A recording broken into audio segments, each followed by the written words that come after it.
the American Hockey League on Rogers Sportsnet. Welcome to Hamilton, Ontario, the site of Game 7 of the Calder Cup Championship between the Hamilton Bulldogs and the Houston Aeros. This is the 67th time the American Hockey League Championship has been played, and surprisingly, only the 10th time it's gone to a Game 7. Hello, hockey fans. I'm RJ Broadhead. First of all, I'd like to welcome all of our Canadian viewers watching on Rogers Sportsnet and our viewers in the United States watching on Fox Sportsnet Southwest. Well, this is what so many young hockey players dream about, an opportunity in a Game 7 to win a championship. One of these teams will realize that dream tonight. It has been an extremely close series. Here's how we got to this 7th game. 4 games decided by just 1 goal. We'll all remember Game 2, the longest game in American Hockey League history, 4 overtimes before Michael Ryder evened the series. Both teams have scored 15 goals. The power plays haven't been very good. Let's check in with our play-by-play team of Peter Labardius and John Druce, and maybe they can find an edge for a team, guys.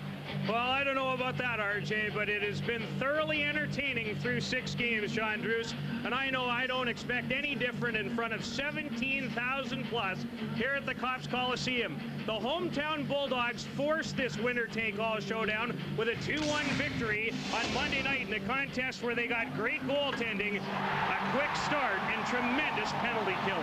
Well, Hamilton got off to the start very quickly. Plekanec gets the first goal, then Jason Ward gets a shorthand goal early in the game. Ty Conklin came up big, making key saves. The puck was bouncing, but the bounces went exactly his way. And then the rough stuff started getting going. Puzzolino takes a high stick on Chad Hins behind the net. And then a shorthanded goal by Houston late in the game. It wasn't enough, and the rough stuff ensued as the buzzer went. And the rough stuff is carried in to tonight's pre-game warm-up, because here they were just moments ago pushing and shoving. Well, you can tell the intensity and the adrenaline is flowing. These guys are excited to play the game. There's a lot of passion, and there's a lot of warrior instinct in both of these teams. Well, in Game 7s, in any big game, we talk about teams' best players being at their best, and so far in this postseason, that has been the case for Hamilton when you talk about these two gentlemen. Well, Jason Ward and Michael Ryder have been tremendous throughout the regular season. They've carried it over into the playoffs. They have been key performers in this game. Jason Ward scores the game winner in game number 6. Michael Ryder scores the game winner in a 4 overtime game in game number 2. Both of these players have stepped their level up. The Aeros feature a balanced attack, but Houston's offensive gun throughout the regular season, he was second in league scoring, Jean-Guy Trudel, and he's carried that into the playoffs. With 85 points, Jean-Guy Trudel had a tremendous season. He's a 4-time All-Star in the American Hockey League. The one guy that they are going to count on in game number 7 to step up and hopefully score the big goal that they need to win the Calder Cup for this Houston Aeros team. Well, the best players, in my opinion, in this set are the 2 guys between the pipes, because Johan Holmquist of Houston and Ty Conklin of Hamilton have put on some kind of display in the first 6 games. To win a championship, you have to have goaltenders that get you as far as they can in the playoffs. We saw it with J.F. Seguer and Martin Brodeur in the Stanley Cup playoffs. Both of these goaltenders have been outstanding during these playoff run. Both of these guys have come up big when that's been counted on, and we don't expect anything different in tonight's game. The 2003 American Hockey League Championship Series has been a huge hit thus far. The top performers have been true to form, and where there's been a Ward, there's been a way. Game 7 for the Calder Cup is next. Go steal down the middle. 1-on-1. Bam! Did you see what I see? Because I saw a robbery. See, anybody want a Coke? Yeah. Hey, you crazy, man? That's Corinthian leather. And use the footstool to get to the refrigerator. I'm running all over y'all like a treadmill. I am the greatest. I'm the greatest. Can't stop it. It's mad hot. I'm telling you. I'm just super nice in it, you know? That's all. When you nice, right? Let's go. Let's go.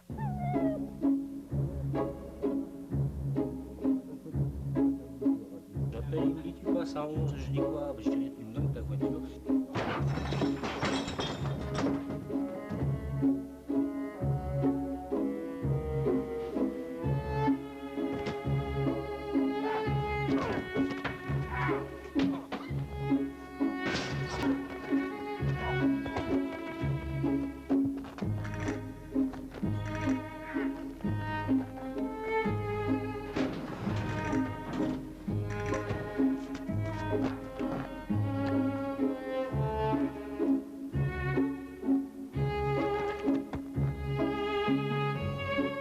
using HP mobile technology to get information quickly and easily.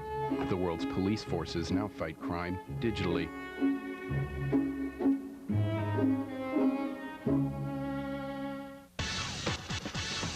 The Southwest Sports Report. Showtime! Still the only nightly newscast dedicated to scores, highlights, and interviews from your hometown teams. Now hook 'em horns and pump up the volume. Coming to you live from the center of the sports world among some of the biggest sports stars and biggest sports fans. Real, living, breathing sports dogs. Your teams, your town, your show. Tonight at 10 on Fox Sports Net.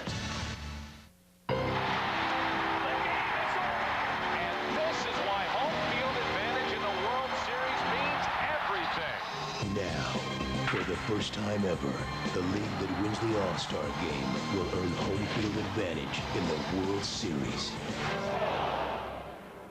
The stakes are raised. The intensity is back. The 2003 All-Star game only on Fox. This time, it counts. 5, 4, 3, 2, 1. Tonight on Fox Sports Net. Weeknights, the biggest stars are on the best damn sports show, period.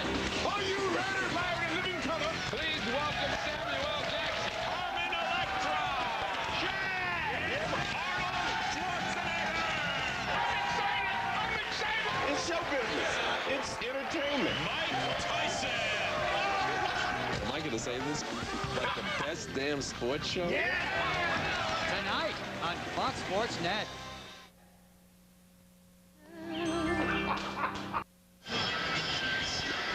Welcome everyone to a sold-out Cops Coliseum, 17,000 plus for the biggest hockey game to be played in this building since Game 3 of the 1987 Canada Cup.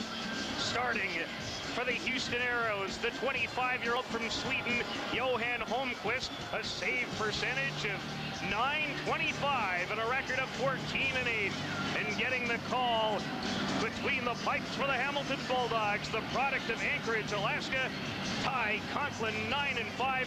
He made 83 saves in a quadruple overtime victory in game number 2 in this building.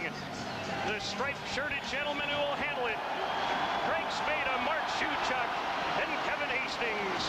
And Game 7 of the Calder Cup Final is underway. Jason Ward, the AHL's leading playoff scorer, flips it into the Houston zone. Nat Domicelli and Jean-Guy Trudel runs into Ward. Trudel with it has to wait for Domicelli to get onside, and he'll backhand it in deep.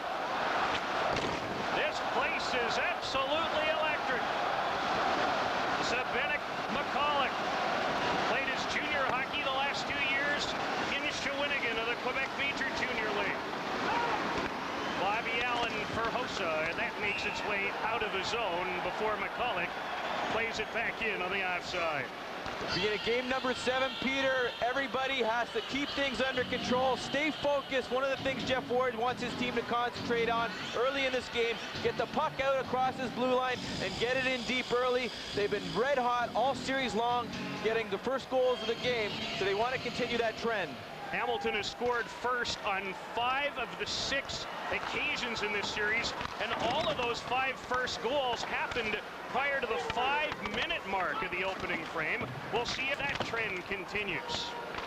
Marc-Andre Bergeron, Kerry Hakkinen, the Oiler product, drops it off for Bergeron, and Jarrett Stoll. Stoll a one-handed in and chase in after it. Ryder behind the net, joined by Marcel Hossa. Hossa trying to get away from the checking of Stefan Bayeux, knocked down, and that will produce the game's first penalty.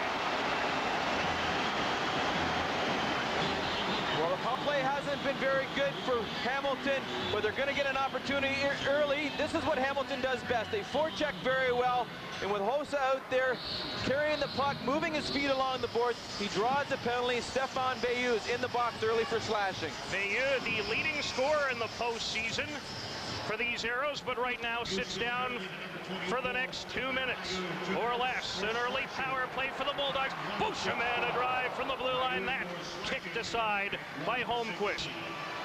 Dan Cavanaugh will shoot at the distance.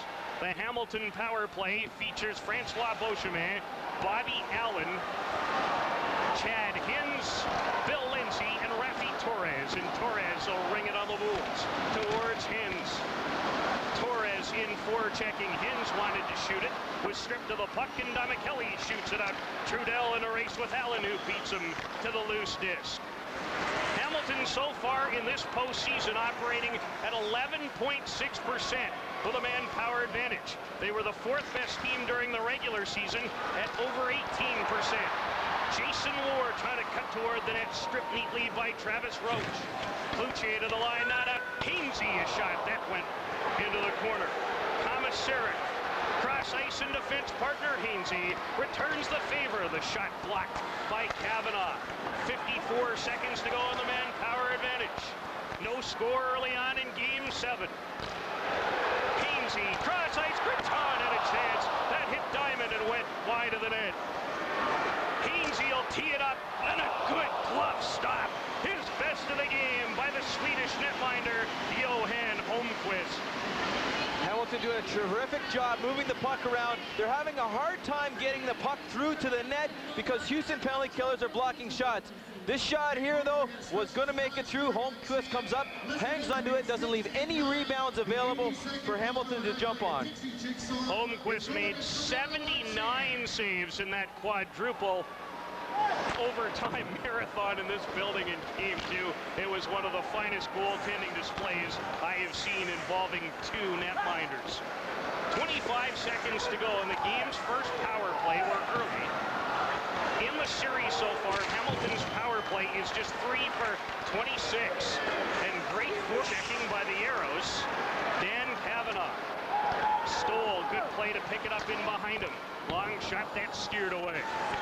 Tuzzolino first on the puck. Tony Tuzzolino with a little room to operate. Joining him is Murphy.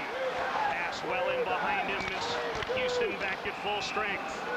And that will be an offside pass. Houston's already weathered the storm early, killing off a penalty because Hamilton in the first period have outscored Houston 10-4. Now, interestingly enough, the second period, 1 goal scored in the whole series. But this is where Houston can get over this hump if they can weather the storm early. In the third period, they've outscored Hamilton, and they've already succeeded in killing off 1 power play. 35-year-old Todd McClellan knows how important the start is. Beauchemin with a lane. And once again, square, standing up and sound is Holmqvist. Winning faceoffs very important, and one of the things Hamilton maybe has struggled a little bit in this series is breaking out from their own end. Francois Beauchemin does a good job jumping up the ice, getting the puck to the net. Again, Holmqvist not allowing any rebounds to be laying around. Jason Ward was on the doorstep looking for any garbage in the crease area. Beauchemin, the third-round pick of the Montreal Canadiens in 1998, has 10 points in this postseason. Good lane pass for Rastislav Pavlikovsky. Wanted Domichelli, but Griton tied him up. Holding it at the line is Ladislav Benisic. Sal Malinin, he'll steer it to neutral ice. Puck is chipped in by Trudell as Houston changing wholesale on the go. Bobby Allen, 6 points in the playoffs. Big hit by Ryder on Jeff Hogan at center ice as the St. John's product drilled him. Ryder stepping up on the forecheck. Now it's loose. Kavosi, Copeland with a terrific save. Mark Kavosi, his first test of the opening frame. Ty Conklin again comes up big early in this game. His first real test during the game. They failed to clear the puck out of the defensive zone, and this is where the turnover is created. Kavosi goes to his backhand, maybe has a chance to get it by him. Conklin's out nicely in his crease, taking away anything, and you notice how Conklin doesn't overreact, doesn't make the first move, makes Kavosi take that shot, hits him right in the pad. Kavosi has scored a couple of big goals, including the game winner in Game 7 of the conference final in a 2-1 victory in the triumph over Grand Rapids to get to this league championship series. He had both goals, as a matter of fact, in that Game 7. As the Bulldogs are guilty of icing 4 minutes and 24 seconds in to the first period. Well, Todd McClellan was very aware of how quickly Hamilton starts during the game. He said he wants to break this game down into 2 small games. The first 10 minutes for his team, very important to weather that storm. They've done a good job for the first 5, and then they'll carry on their game the last 50. This Houston team has done a good job early on, getting a lot of pressure and a good scoring chance by Cabosi. Bill Lindsay, 753 National Hockey League games, having an excellent playoff with 10 goals. As the fans here wanted another penalty as Torres was pulled down in neutral ice. Rafi Torres, 6 goals in the postseason, clears it right to Holmquist. Thought about playing it, but elected to hang on for a stoppage. Houston doing a good job making it difficult for Rafi Torres as Hamilton Bulldogs to get the puck out of their own on the ice early in this period. One thing that Houston does do, they have a right wing lock. They have a guy on the right-hand side of the boards, very patient. You can see him patient, then he jumps on the puck. You see him stand back. He's waiting along the high blue line. There, the turnover comes right to him. When Houston plays patient, they're playing their game. The puck will come right to that right winger. Jared Stoll to take the draw, a Memorial Cup champion last season with a Kootenay Ice, and a 2-time member of Canada's national junior team against Ricard Wallin. Stoll won the draw. The shot by Hainsey deflects to the boards. Good start to this opening frame of Game 7. Stoll on the ice with line mates Hossa and Ryder. Ryder with 11 goals in the playoffs. Countering for Houston is Juan Vig, Wallin, and the Aeros leading scorer in the postseason, number 24, Stéphane Veilleux. The Bulldogs hemming the Aeros in their own end. Ryder wants to jam it. That hit a skate as Murphy played him well. Thomas Eric, 6'4", 240 pounds, turns it over. Another crazy bounce off Hainsey and Coughlin with an excellent save on the unusual carom. Stoll will bank it off the glass and down the ice.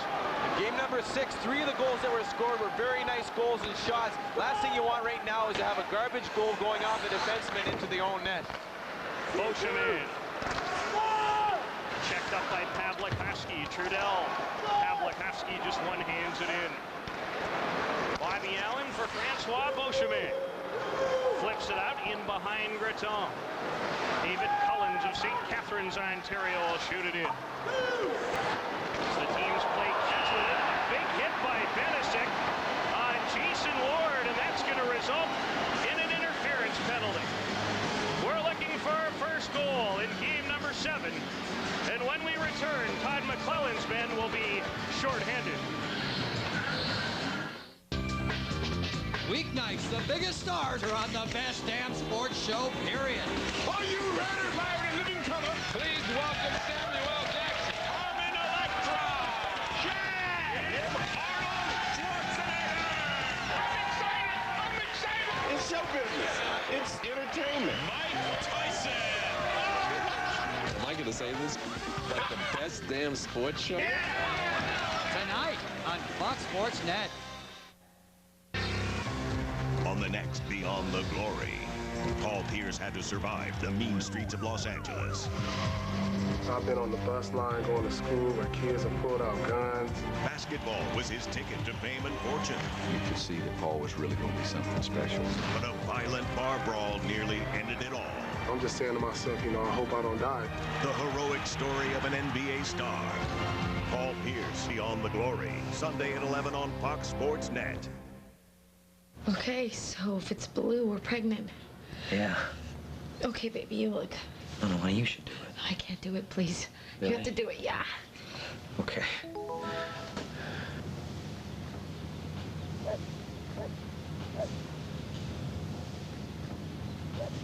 Well?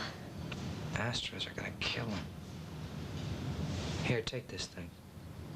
You can't be serious. Huh? Did you say something? Right at the end of this period. Vladislav Benisic gets the gate for interference on Jason Ward, leading to what's next, a Hamilton power play.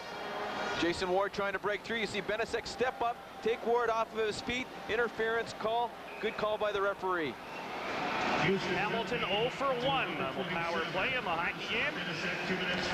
3 for 27 in the series. They have trouble dropping the puck between the captain of the Aeros, Sylvain Cloutier, the older brother of Vancouver Canuck netminder Dan Cloutier, and Benoit Gratton. The two captains. And once again, Craig Spada, the referee, doesn't like something. This time, it's a problem with the clock here at the Cops Coliseum, not the drop of the puck. Thomas, Eric, and Hainsey will man the blue line on the power play. Gratton, Salmelainen, and Ward up front for the Bulldogs. Kavanaugh, Cloutier, Travis Roach, and Chris Diamond, the 23-year-old from Reading, Massachusetts, the penalty killers. Gratton works it to Salmelainen. He failed to collect it, however, and Cloutier makes no mistake as he sends it down the ice. One of the things Houston wants to focus on and taking away the quick pass up the center of the ice by Hamilton. They're doing a good job forcing it to the outside, coming through the neutral zone. Hainsey sends it in. Commissaric, that pass came outside the line at a late offside, but Don McKelly takes over. He had a short-handed goal in Game 6 at the former Kamloops Blazer star. Salmelainen and Gratton roughs it off for Jason Ward. Ward for Salmelainen. In front, Ward. Great stop by Holmquist. Pretty passing by the Bulldogs, and maybe an infraction after the whistle. And still some pushing and shoving. And it's going to be Gratton, at least the captain of the Bulldogs, that makes his way to the penalty box. Tremendous passing play by Hamilton coming down. Nice patience by Ward. Takes the defenseman to the middle of the ice. Creates some room for Salmelainen, but Ward's got his stick right on the ice. And right after, here's where Gratton goes and jams at the goaltender. But a good job by drawing Murphy towards him. Ward takes the defense, pulls him back, and then Murphy leaves Ward as he's going to the net and finds himself. That pass came so quickly, but it was right on the stick of Ward. He just didn't get a lot of wood on it. And Holmquist does a good job staying center to the net and making a clean stop. Johan Holmquist has been razor sharp in the first 7 minutes. Gratton takes a slashing penalty for trying to pry the puck loose after the stop. So the teams will play 5-a-side for the next 1:16, and barring more infractions, the Aeros will have their first power play of the hockey game. Hamilton now 0 for 2 on the power play. In game number 6, Houston had 4 power plays in the first period, so it'd be nice for them to get a chance. Hamilton getting a little break with 2 early for them. And the Aeros have done a very nice job in the postseason of killing penalties. 85.7%. That was well up from their 18th place ranking in the regular season. Curtis Murphy from Kerrobert, Saskatchewan. For Zvanek McCulloch. Glove down by Commissaric, who shoots it down the ice. A race for it. McCulloch will win it. And icing is the call. Well, Houston has been tremendous on the road during the regular season. 23 wins. During the playoffs, they're 6-3. The biggest thing that they do well is they keep the puck out of their own net. Only 1.9 goals against allowed in the playoffs. They play a much tighter system during the playoffs. They keep that puck, make it very difficult for the offensive team to gain the offensive zone of the ice. The Aeros, the #1 affiliate of the Minnesota Wild. It's been quite a spring, John Drew, for that organization. In game number 1, I had an opportunity to watch this game sitting in the stands, and the whole Minnesota organization was up there. The assistant GM was there. The scouts were all in the stands watching their players play, and they were all smiling because they've had a tremendous year in this Minnesota organization. Wallin off the draw. Tried to cut toward the net. He was cut off with the backs. Yanni Rita, an Edmonton Oiler first-round draft pick, 13th overall back in 1999. With Thomas Plekanec, Montreal property, the youngster from the Czech Republic. Francois Beauchemin. He'll play it right to Holmquist. The Aeros took away the passing lanes, and that didn't leave Beauchemin with very much.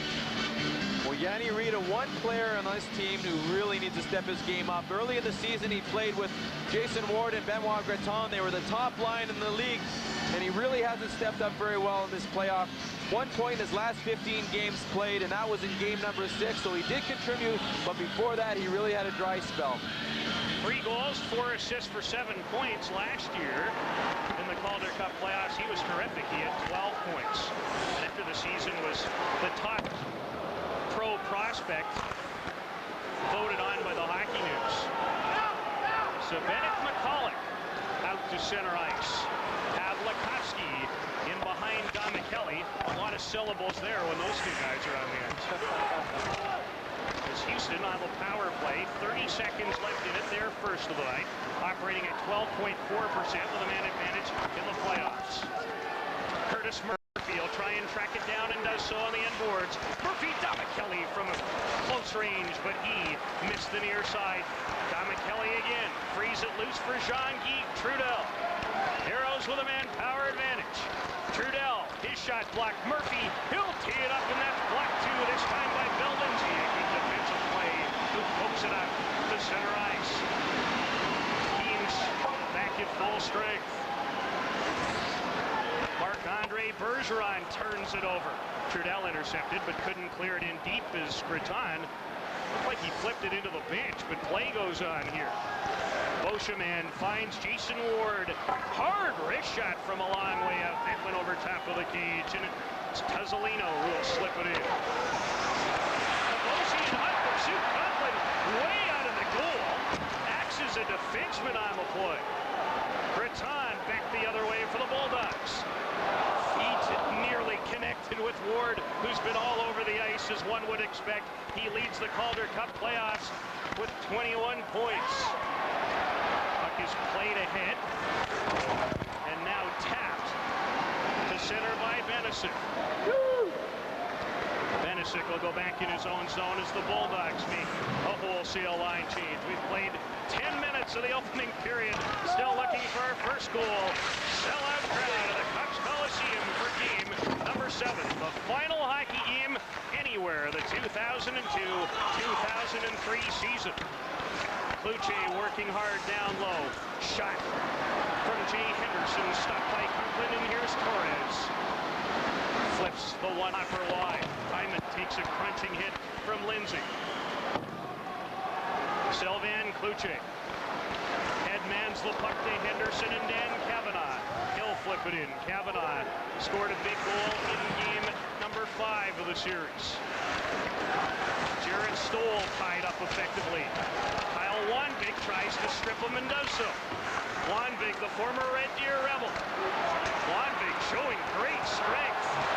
Gets a pick and some help. Wallin. Komisarek battles him on the end boards. Back into there, so is Wanvik. Boy, you talk about good battles for the puck. We've had several. Kyle Wanvik, the Memorial Cup MVP in 2001. He's hoping for more of the same tonight. You want the best values in America? Well, they're here now at the Dodge Summer Sales Drive. Where you'll find our best products. Like the Hemi-powered Ram Heavy Duty Motor Trend's 2003 Truck of the Year. And Caravan, the best-selling minivan, now with our best deals, up to $4,500 cash allowance or 0% financing for up to 60 months. All with Dodge's 7-year, 70,000-mile powertrain limited warranty. Let us prove we got the best values in America. Hurry to your Dodge dealer today.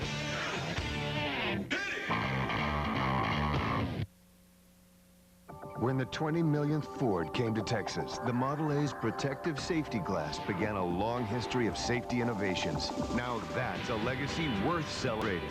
During your Texas Ford dealer Centennial Celebration, get huge anniversary savings on every new Ford. The best in Texas. Financing as low as 0% for 60 months or up to $3,000 cash back. Celebrating safety with savings. 100 years of Ford and your Texas Ford dealer. Go west and pay less, as Westside Chevrolet in Katy is in a General Motors sales contest, which means big savings to you. Because of this, Westside Chevrolet will receive tens of thousands of dollars from the factory, which will be passed on to you. Pay just $12,988 on new Silverados, only $15,988 on new Silverado extended cabs, and pay just $27,988 on new Suburbans. Or get 0% financing or $4,000 cash back right now at Westside Chevrolet in Katy.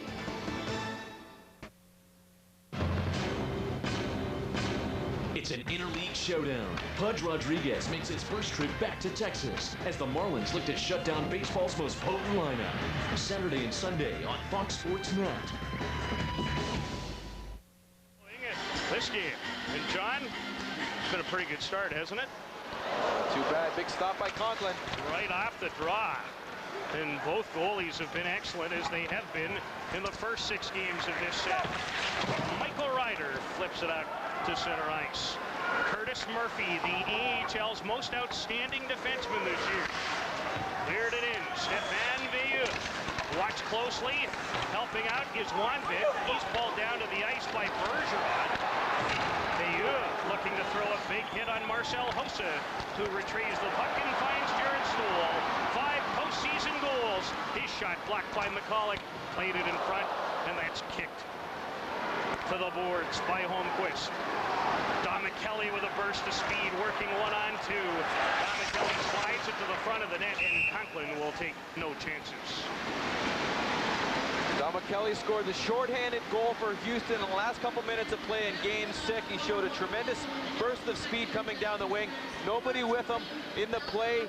Good job by Beauchemin, taking the man, keeping him square to the boards and taking him out. That Kelly, a veteran of 267 National Hockey League games. A World Junior gold medalist with Team Canada in 1996, and 2 Memorial Cups with Kamloops in 94 and 95. Pavlikovsky, good move. Played it to the front of the net, and Trudell nearly got away from Hainsey. Salmelainen. Watched closely by Tuzzolino as the teams continue to throw their weight around. Jason Ward. And behind the play, there's going to be penalties. Coincidentals, it looks like, as both doors will come open. Ben Guertano is going to his bench, but he doesn't realize that he's going to the box as well. To the left of the screen, see Tuzzolino tugging on Guertano. Guertano falls down to the ice. Referee wisely calls both of them. I like that call. Tuzzolino takes it for hooking and Guertano for diving. They always have to cover up that camera in the penalty box, don't they? They don't like to be on camera. I don't understand it. I guess they know they've been bad. They're feeling shame. Go to the box and feel shame. No shame the way Jeff Ward has handled his team after taking over from Claude Julien when Julien was promoted midway through the season to take over as the head coach in Montreal with the Canadiens. Thomas Eric in quite a battle as he plays it to Thomas Plekanec. Plekanec scored the opening goal early in game number 6, his 3rd of the playoffs. Plekanec, and he is masterful at the disc. Plekanec backhand pass. That hit a skate and gobbled up by Kelly. Kelly puts on the brakes, waiting for some help. Trudell trying to cut toward the net. Trudell on the short side. Good stuff by Conklin as he stared down number 19. Plekanec takes a shot from behind. That was dangerous. Cullen will tee it up. His shot and the glove save by Conklin, not David Cullen. Jean-Guy Trudell showed tremendous strength getting around the big defenseman Mike Komisarek in the offensive zone. He uses his right leg to gain that extra step right there. Trying to stick check a player coming at you, and Yanni Rita can't hold him, but Plekanec takes a big shot from behind from Jean-Guy Trudell. Trudell again getting a good shot on net, playing physical on the boards. Shot through a screen by Cullen. They score! Ricard Wallin's 4th of the playoffs, and the 23-year-old from Sweden in a 5-on-5 situation has given the visitors a 1-0 lead. Right off the face-off, they get the draw back. A good tic-tac-toe play, but watch both forwards as the centerman goes to the net, picks up the garbage coming through. And you can see Bobby Allen scrambling to pick up the loose guy coming across. That is the centerman's man to stay with him off the draw. Ricard Wallin gets into the open and finds himself all alone to get a good shot. Wallin's 2nd of this championship series. And Houston with a 1-0 advantage, still playing 5-a-side for 50 more seconds. Veilleux's shot deflected into the corner. Michael Ryder. Ryder breaks into the zone. Ryder into the slot. His shot blocked neatly by Travis Rhodes, who's had an excellent postseason. He flips it out. Hakkinen takes over for the Bulldogs. Terry Hakkinen spent some time this year with the Oilers. Ryder in behind Bergeron. Ward taps it. Havlikoski and Roach. Good return pass to the young Slovak. Havlikoski turning with it. His shot. Conklin with a toe save in that. Almost was very dangerous. Sal Malainen. Intercepted by Trudell. 1-0 as Wallin opens the scoring. Cullen with one assist, and Ladislav Benisic the other. And the Aeros have the lead. Hakkinen drives it in. Sal Malainen and Tuzzolino first to the puck. Gratton. Benoit Gratton. He's tripped down by Benisic, gets back up. 15 assists in these playoffs for the captain of the Bulldogs. Tied up effectively. Bulldogs continue to forecheck well as finally Benisic relieves the pressure. Jeff Hogan shoots it in as the Aeros make a change. Ron Hainsey turns it over. Hogan greeted by Hainsey. There's a near turnover in the Bulldogs' end of the ring. Henderson kept it in momentarily. Sylvain Blouin slides it in. McCulloch and Kluche. And now we've got more penalties coming up. Kluche having words with Sylvain Blouin. This looks like what we saw in the pregame warm-up. We'll straighten that out when we come back, but we can tell you Ricard Wallin has Houston in front. Your heart sounds good, Daddy. Regular checkups are good for many things. No tumors. Uh-oh. Your colon sounds funny. But they can't detect everything. At the Memorial Hermann Wellness Institute, screen for heart disease with a quick and easy heart scan for only $350. Or get a wellness tune-up and receive up to 10,000 Continental One Pass miles. Limited time only. Call 713-222-CARE today. Memorial Hermann, for your whole life. You want the best values in America? Well, they're here now at the Dodge Summer Sales Drive. Where you'll find our best products. Like the powerful Ram 1500 with an available 5.7-liter Hemi. And our best deals. Get a $2,500 cash allowance or 0% financing for up to 60 months on Ram 1500. All with Dodge's 7-year, 7,000-mile powertrain limited warranty. Let us prove we got the best values in America. Hurry to your Dodge dealer today.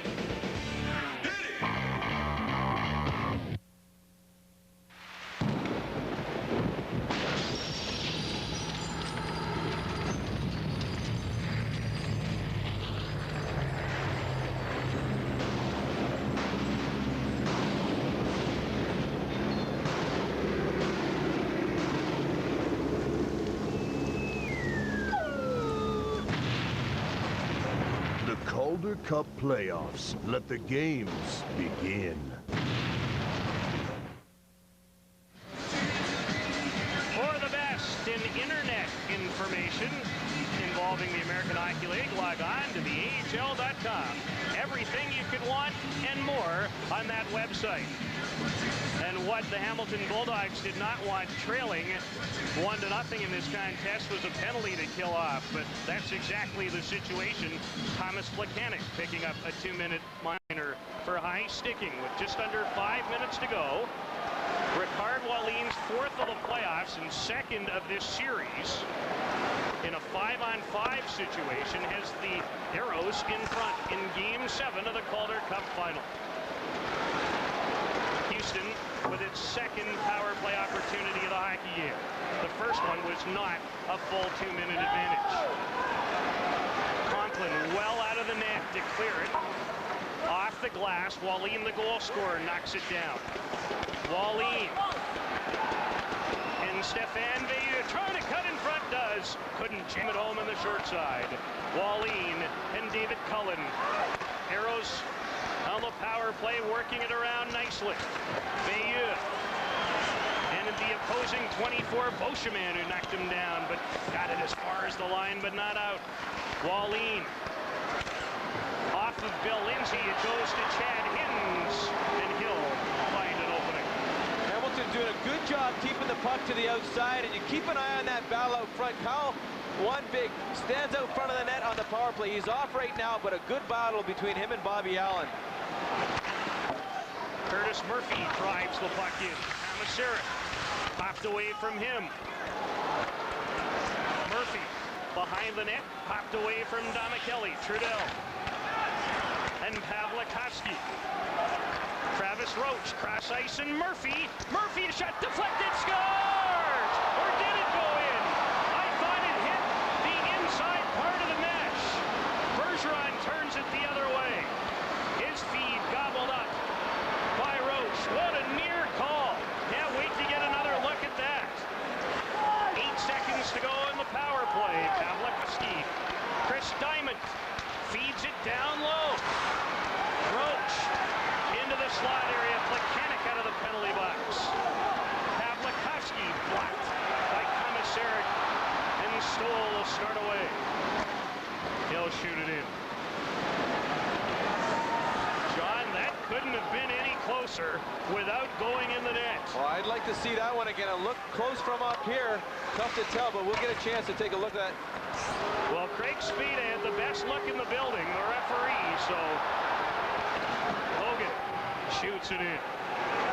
The Aeros an inch away from taking a 2-0 lead, and here they come again.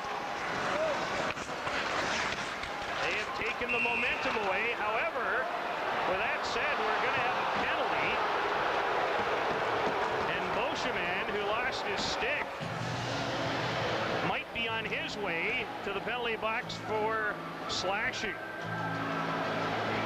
Hamilton are digging themselves a huge hole here, taking penalties in this first period. Curtis Murphy comes down off the far side on this power play and takes a good shot on net. And this is the thing right here. Watch where it bounces off the crossbar and where it lands. Oh, I'm not so sure that didn't go in. Top angle to look at. The referee was right on the doorstep, but it squeezes through Conklin and lands just on the goal line. The referee right on the spot.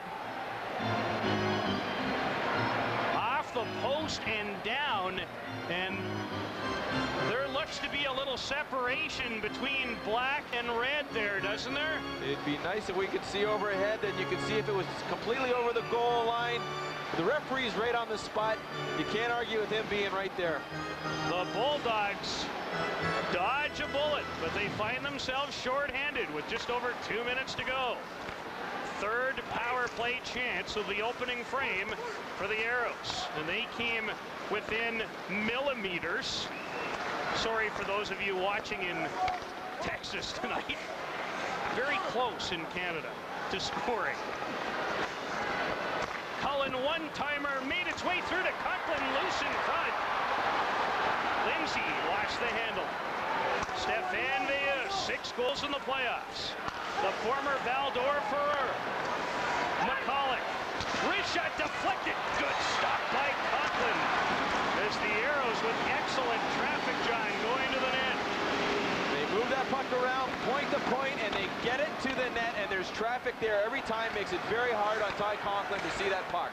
The Aeros with 17 shots on goal in this opening period, and many of a difficult variety. This is first period that Houston wanted. Tom McClellan said they have the key and have the right intensity coming out, and they have done just that. Dangerous, as that almost eluded Conklin from long range. As the puck is cleared out of play into the Hamilton bench with 45 seconds to go in the slashing infraction to defenseman Francois Beauchemin. Well, Ty Conklin has had to come up with some big saves, but he's not making these saves look easy at all. The puck is bouncing around, and he's very shaky as the puck is coming towards the net. Right there, a good tip by Kyle Wanvig. Conklin down, covering the lower half of the net. Good job by Komisarek to come in and clear that puck out as quickly as he can. Houston controls off the draw. Roach deflected by Stoll over top of the cage. 35 seconds to go in the power play. A shot nearly squeezed through by Murphy.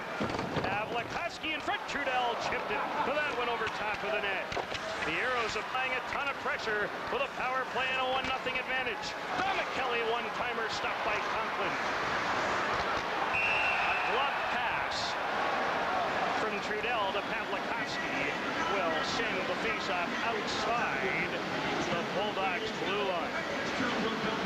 Houston is moving the puck well around the outside very well. And you can see Jer Stoll will take away the defenseman, and then a good read by Trudell to find a Houston player right in the center in the open ice area and make the right pass. He didn't try to force it to the point. Conklin was forced to come up with some key saves. Houston making the right decisions at the right time. Here, Hamilton, you'd like to get to the dressing room without any more damage. It has been all Aeros since they took the lead. Murphy, long shot and kicked over the glass by Conklin.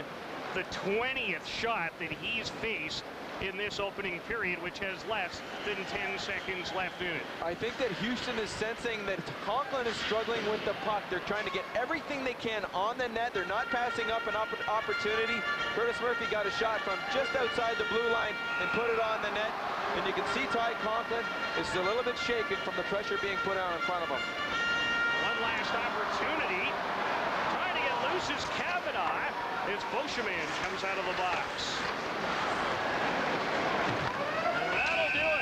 For the opening 20 minutes of Game 7 of the Calder Cup Final, the goal scorer Ricard Wallin is fourth of the postseason, and Ty Conklin was excellent in the opening frame for the Bulldogs to be down by a lot more. Your heart sounds good, Daddy. Regular checkups are good for many things. No tumors. Uh-oh, your colon sounds funny. But they can't detect everything. At the Memorial Hermann Wellness Institute, screen for heart disease with a quick and easy heart scan for only $350. Or get a wellness tune-up and receive up to 10,000 Continental One Pass miles. Limited time only. Call 713-222-CARE today. Memorial Hermann, for your whole life. The Southwest Sports Report.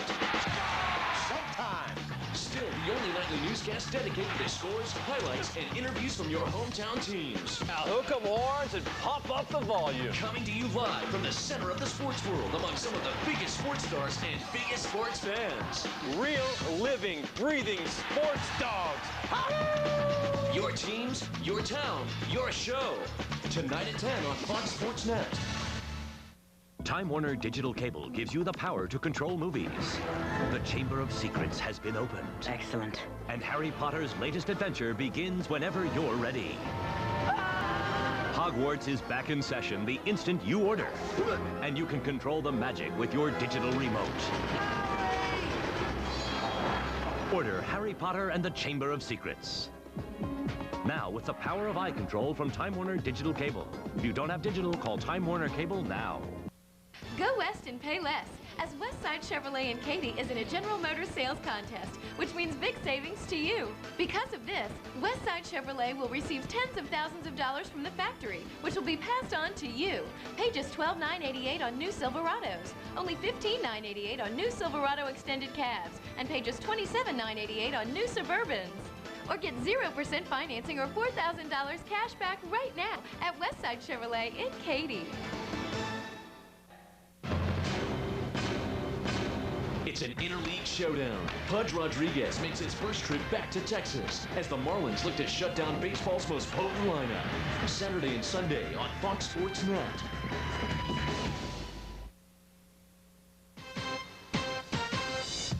Hi, everybody. I'm Mike Toth. Hope you're enjoying the Calder Cup Game 7 action. We'll get you back to Cops Coliseum momentarily. But first, a little bit of a Sportsnet News update. Your viewing pleasure. And we begin with the U.S. Open, the first round. There is the defending champ, Tiger Woods. Par 4 18th. The aforementioned Tiger won from the bunker, but from the bunker to the rough, and that is tough. He would bogey, falling to 1 over. He finished the day, though, at even par, and obviously he was looking for a better day than that. What about Mike Weir, looking to carry over from his Masters championship and make it count again at the U.S. Open? Par 4 8th. Weir, 4 bogey. And the miss. He would tap in for the double Humphrey, falling to 1 over at that point in time. 10th hole, after double bogeying hole number 9, Weir has trouble getting out of the rough. And again, he would bogey, falling to 4 over. It's not going Michael's way, not on this day. Par 3 7th. Here's a Canadian who's going to make it count. Ian Leggett, starting on the back 9 first, putting for the birdie. It drops. At that point, he was quite proud because he moves it down to 3 under. Par 4 13th. The man named Quigley, Brett Quigley, with the nice approach shot. And it's going to get a A lot nicer, within inches, in fact, because he tapped in for the birdie, moving to 3 under, and eventually finishing the day at 5 under. So he is Quigley down under, as in 5 under, and he's got the lead. That's probably going to change, but he can enjoy it for a while. Ian Leggett was the top Canadian. I'm surprised the scores aren't a little lower, you know, and they might be lower. I'm not really sure. You know, I really thought the scores might get a 5 or 6 under par might occur out there. It was very calm this morning, and the greens are very receptive, and the course is in, perfect condition. So I thought the scores might be a little bit lower. Being a USGA setup, you know the golf course is going to be difficult, and the pins are going to be tricky. And a lot of them were. And if you got too aggressive on some of these pin locations and short-sighted yourself, you're making bogey. I've been here to try and compete and do well all week, and I think if I can get a good round going tomorrow, see what happens, I can get back in the mix of things. But 2 over is, like I said, it's a little disappointing, but I think it's still, if I play a couple good rounds, I can get back in there. From a Canadian to a Canuck, Marcus Naslund won the Lester B. Pearson Award for Most Outstanding Player. This was voted on by the NHL players themselves. The Canuck captain led the league in scoring for most of the second half of the season. Finally, he was overtaken, though, by Peter Forsberg on the last day of regular season play. Naslund, though, ended up scoring a career-high 104 points. And the winner of the 2003 Lester B. Pearson Award is...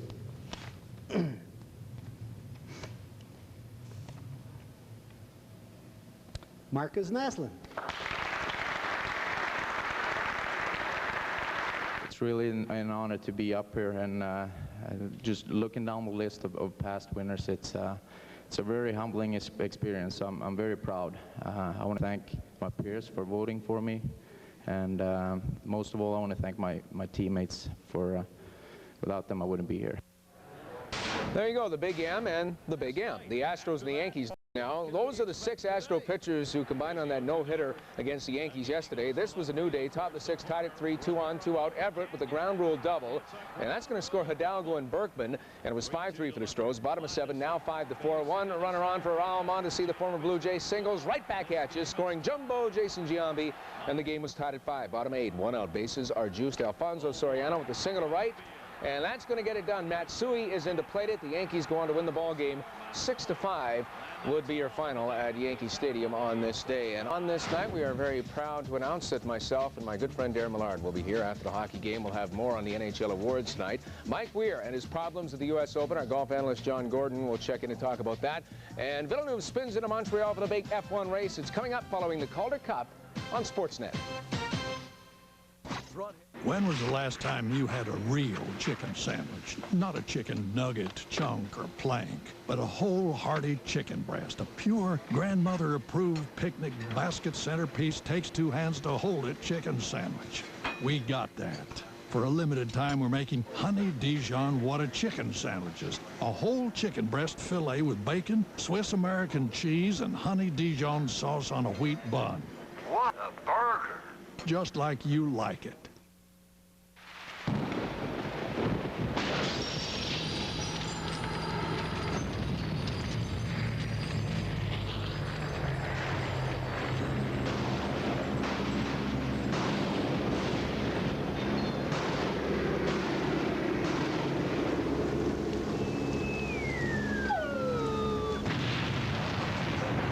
Calder Cup playoffs. Let the games begin.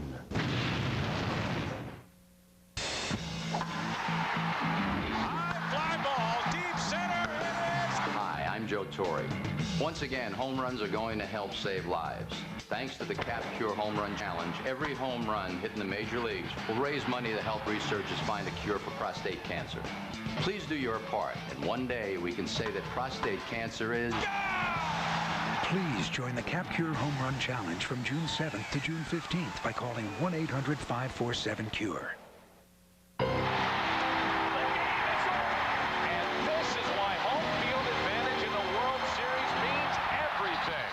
Now, for the first time ever, the league that wins the All-Star game will earn home field advantage in the World Series. The stakes are raised. The intensity is back. The 2003 All-Star game only on Fox. This time, it counts. You're watching Fox Sports Net.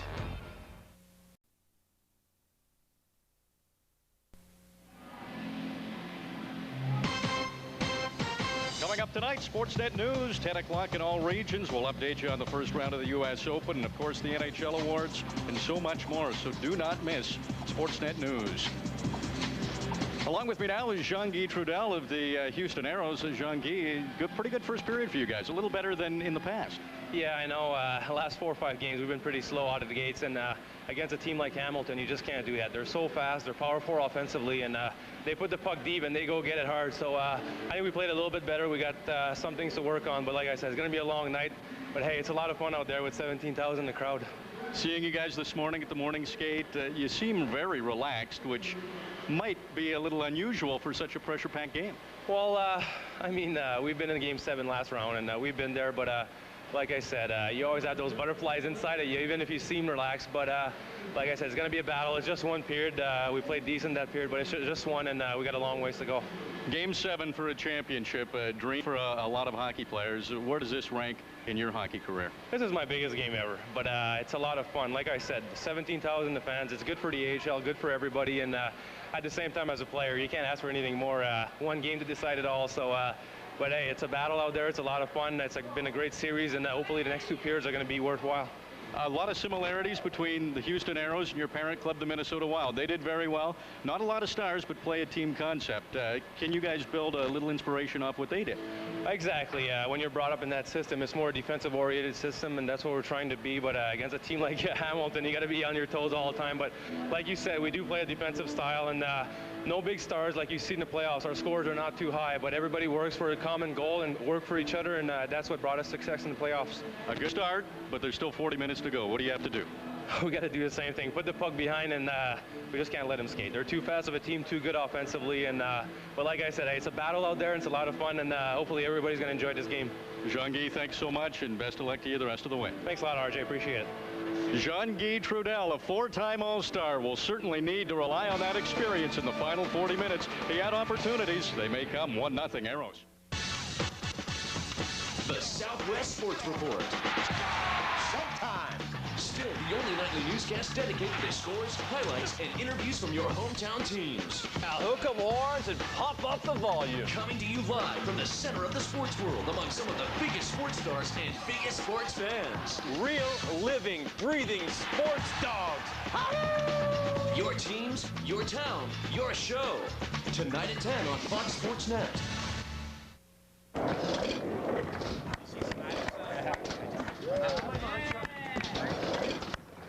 Oh, that's hanging.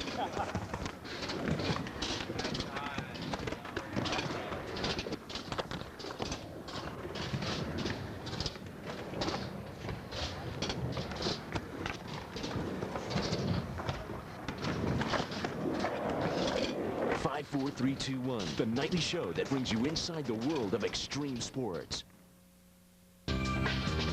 Weeknights, the biggest stars are on the best damn sports show, period. Are you ready, fire in living color? Please welcome Samuel L. Jackson, Armin Electra, Shaq, Arnold Schwarzenegger. I'm excited. It's show business. It's entertainment. Mike Tyson.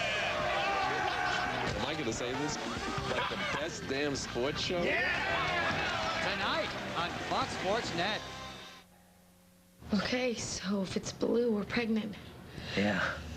Okay, baby, you look. No, you should do it. I can't do it, please. Really? You have to do it, yeah. Okay.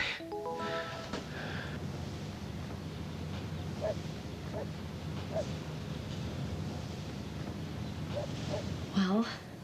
Astros are gonna kill him. Here, take this thing. You can't be serious. Huh? Did you say something? SBC Lone Star Shootout postgame show. Speaking of Tim Duncan, he joins us right now. Fortunately, went in tonight. SBC Spurs title trail. Postgame coverage like no other. Get your Spurs on Fox Sports Net Southwest.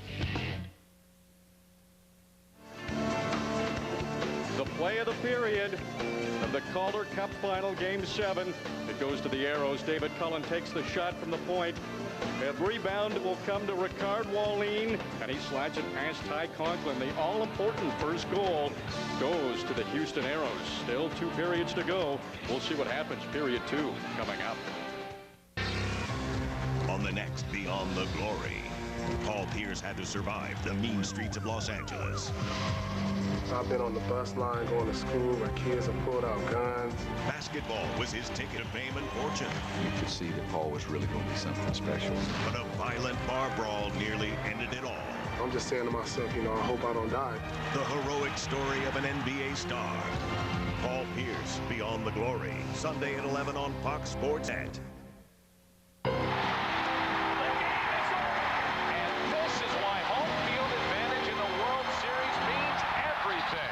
Now, for the first time ever, the league that wins the All-Star game will earn home field advantage in the World Series. The stakes are raised. The intensity is back. The 2003 All-Star game only on Fox. This time, it counts. Hey, folks, you want to save big bucks? Turn up the TV and watch this commercial. Hi, Dan Walters here at the new Southwest Pontiac GMC Hummer in Sugar Land. Well, right now, we've got big news. Check it out. During our big summer sell down, it's Side and Drive. New Yukon, $449 a month. Sierra Trucks, just $249 a month. And Sporty Sunfires, just $169 a month. Hey, folks, it's all happening in just one place. Don't miss out. Southwest Pontiac GMC Hummer on the Southwest Freeway. You come and see us. It's on. Pride Fighting Championships presents Bad to the Bone. Full on hardcore. As Pride Fighting brings together the world's best fighters for one night of full-out mixed martial arts. Pride heavyweight champ Fedor of Russia is looking to pound Fujita of Japan. Also, Americans Mark Ullman, Heath Herring, and Don Fry do battle. Order Pride Fighting Bad to the Bone. Premiering Friday, June 13th on Time Warner Cable. The best damn sports show, period. Tonight on Fox Sports Net. Welcome back to the Copps Coliseum, where the Hamilton Bulldogs are getting set to make their way out onto the ice surface for the second period. They trail the hockey game 1-0 after the opening 20 minutes. Ricard Wallin's fourth of the postseason, second of this series at 13-12 from David Cullen and Ladislav Benasek. Houston out shooting Hamilton 20-11, and John Druce, it doesn't get any closer than this to being 2-0. Well, Curtis Murphy gets a tremendous shot and squeezes through on Ty Conklin, and it looks as though the puck did cross the goal line. The referee right on the doorstep behind the net calls it off. You'll see him wave his arms. No goal. So Hamilton, luckily that they're not behind by 2. What a turning point that might be. Curtis Murphy, the American Hockey League's most outstanding defenseman, the 27-year-old from Kerr Arbor, Saskatchewan. Second period underway. We'll see how the Bulldogs respond. They were soundly outplayed in the back half of the opening period. Houston registered 16 of the last 17 shots on goal in the opening 20. Don McKelly back on the ice for the Aeros with Trudell and Pavlikovsky to start it as they make changes quickly, however. Sal Malainen, Gritton, and Jason Ward. The trio for the Bulldogs to open the second frame. Francois Beauchemin back in his own zone. He'll shoot it to neutralize the goal scorer, Wallin. Stéphane Veilleux, this youngster, has some tools. He'll shoot it in and win the race himself. Murphy, a hard shot from 25 feet, and Conklin had to be sharp. The Aeros with some more early pressure. McCulloch still loose in front. Wallin had a chance, and what an excellent defensive play by Ryder to lift his stick, because Wallin had some open cage to stare at. One biggest shot, that's blocked in front as Ryder knocked him down, and the Bulldogs finally, John, relieved the pressure. Kyle Weinbeck feeling a little pain going off the ice. He wanted a call to be made. He was on his knees looking at the referee, and then he left the ice. The Aeros start this second period the way they finished the first. Lots of good chances in the first 1:30 of period number 2. Ty Conklin doesn't hang on to the loose puck. He allows the second opportunity. The shot will get through, and he'll struggle right there. But Michael Ryder will come down late and lift the stick up of the Houston Aero player, and he's the one that's preventing Houston from going up by 2 goals. Nice defensive play by Ryder. Ty Conklin has to show a little more confidence and grab a hold of that puck. Ryder with 17 points in the postseason, but arguably the biggest play he's made so far. Bill Lindsay, his pass intercepted by Cullen to Dan Kavanaugh, knocked down by Bergeron. Benisic jumping up on the play. Hackina finds Chad Hinn, 6 points in the postseason to Torres. Torres and Bergeron. Bergeron squeezed by Kluche as Torres carries on. Works one-on-one with David Cullen. Torres behind the net and Lindsay. Lindsay turning away, trying to feed it short side for Torres, broken up. And Kluche scoops it down the ice, and this will be icing as Komisarek touches it. 3 Hamilton players that have really stepped up big in the playoffs. Jason Ward, Michael Ryder, and Bill Lindsay have 33 goals. The rest of the team only 41. A combined 7 goals, game winners out of the 14 for Hamilton. Bill Lindsay had the puck at the far blue line, and with line mates like Hintz and Torres, they want to get in quickly because they have speed. He's got to get that puck in deep. Hamilton has to establish a forecheck. They'll try to do so with Blouin, Plekanec, and Yanni Rita. Rita in the corner, tied up by Travis Roach. Shot by Plekanec from a sharp angle. Holmquist got a blocker on that. Hainsey, his shot a weak one is blocked. Jeff Hogan will play it into neutral ice. Hainsey and Plekanec, who had a big goal in game number 6. Holmquist, Chris Diamond, and Hogan just chips it out. Plekanec, a member of the Czech Republic's World Junior team in 2002. Diamond, watched closely by Salmelainen. Tuzzolino caps it on the boards. Beauchemin pinches down. Francois Beauchemin, backhander towards Jason Ward. Ward with a puck. Jason Ward and Gratton returns the favor. Ward will shoot it from a sharp angle, and Holmquist makes the save. This is exactly what Hamilton has to do. Get the puck down low, work behind the goal line, set it up on the outside. And that's exactly what they were doing right here. Jason Ward and Benoit Gratton work so well together. Good give and go play. Gratton will go to the net and look for garbage laying around out front. Gritty style player. Gratton not afraid to get into some traffic out front of the net. They got to do more of that. They got to try to get guys in front, make it difficult for Holmquist to see the puck. Hamilton controls from the draw. Pavlikovsky trying to tie up his man. Gratton, it is some nice work. Jason Ward looking in front, just failed to make the connection with Gratton, who got loose coming off the right wing boards. Bobby Allen. Ward will turn with it. 12 goals in the postseason. Loses it. Conklin will play it. Pavlikovsky pinching down Dominic Kelly from a sharp angle. The save made by Conklin. Murphy can't hold it in at the line. Gratton, good lead pass, and Ward. Salmelainen going to the net. But McCulloch got a stick in the way. Good stick work by number 6 of the Aeros. Bergeron, did he hold it in? Yes, he did. But now it squirts free to Dominic Kelly. It's Pavlikovsky in all kinds of difficulty. He's really in trouble as he tries to crawl into the Houston bench. Stoll and Michael Ryder.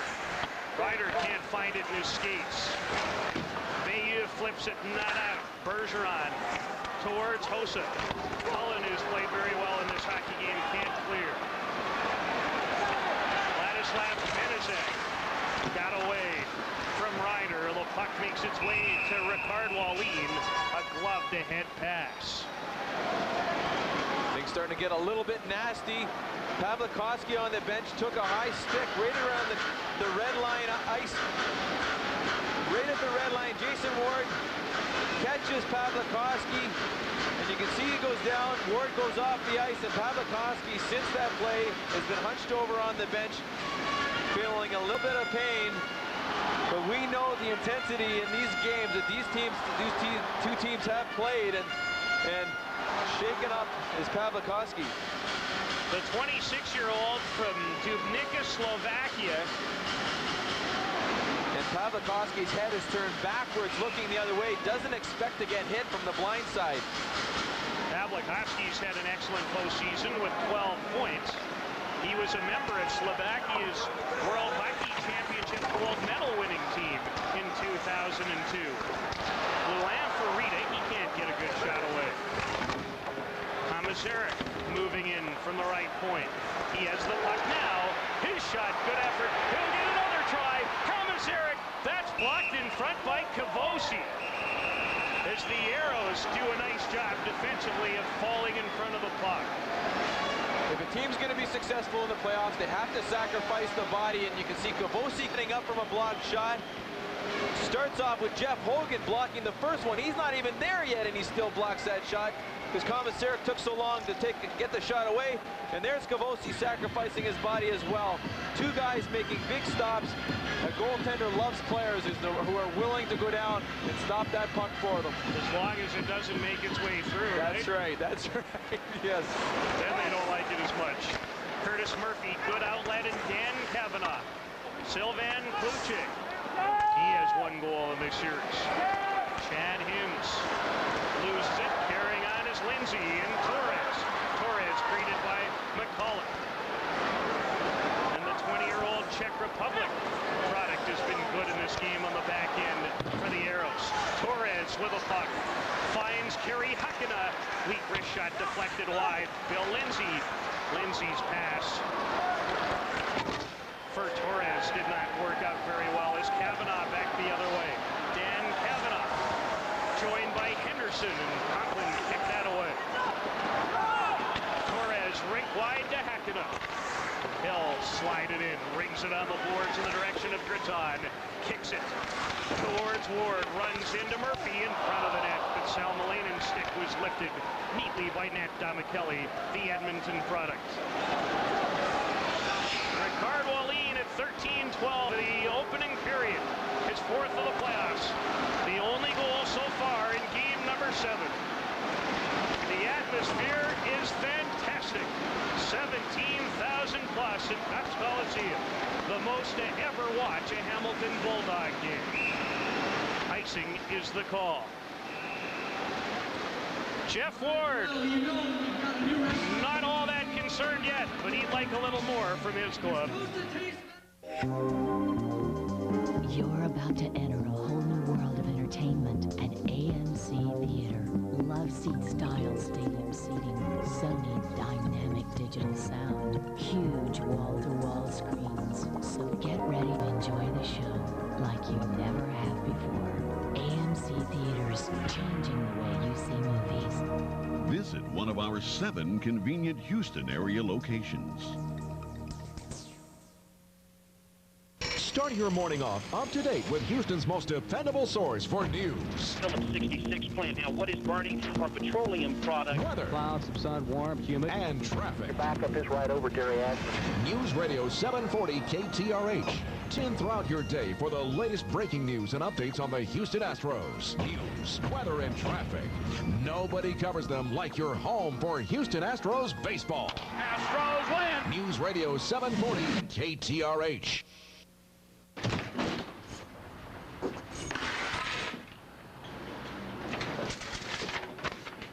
Hi, Tito. I hope you enjoy the empanadas and Coke.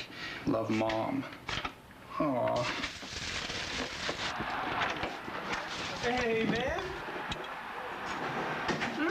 Something smells good. Hi, Tito.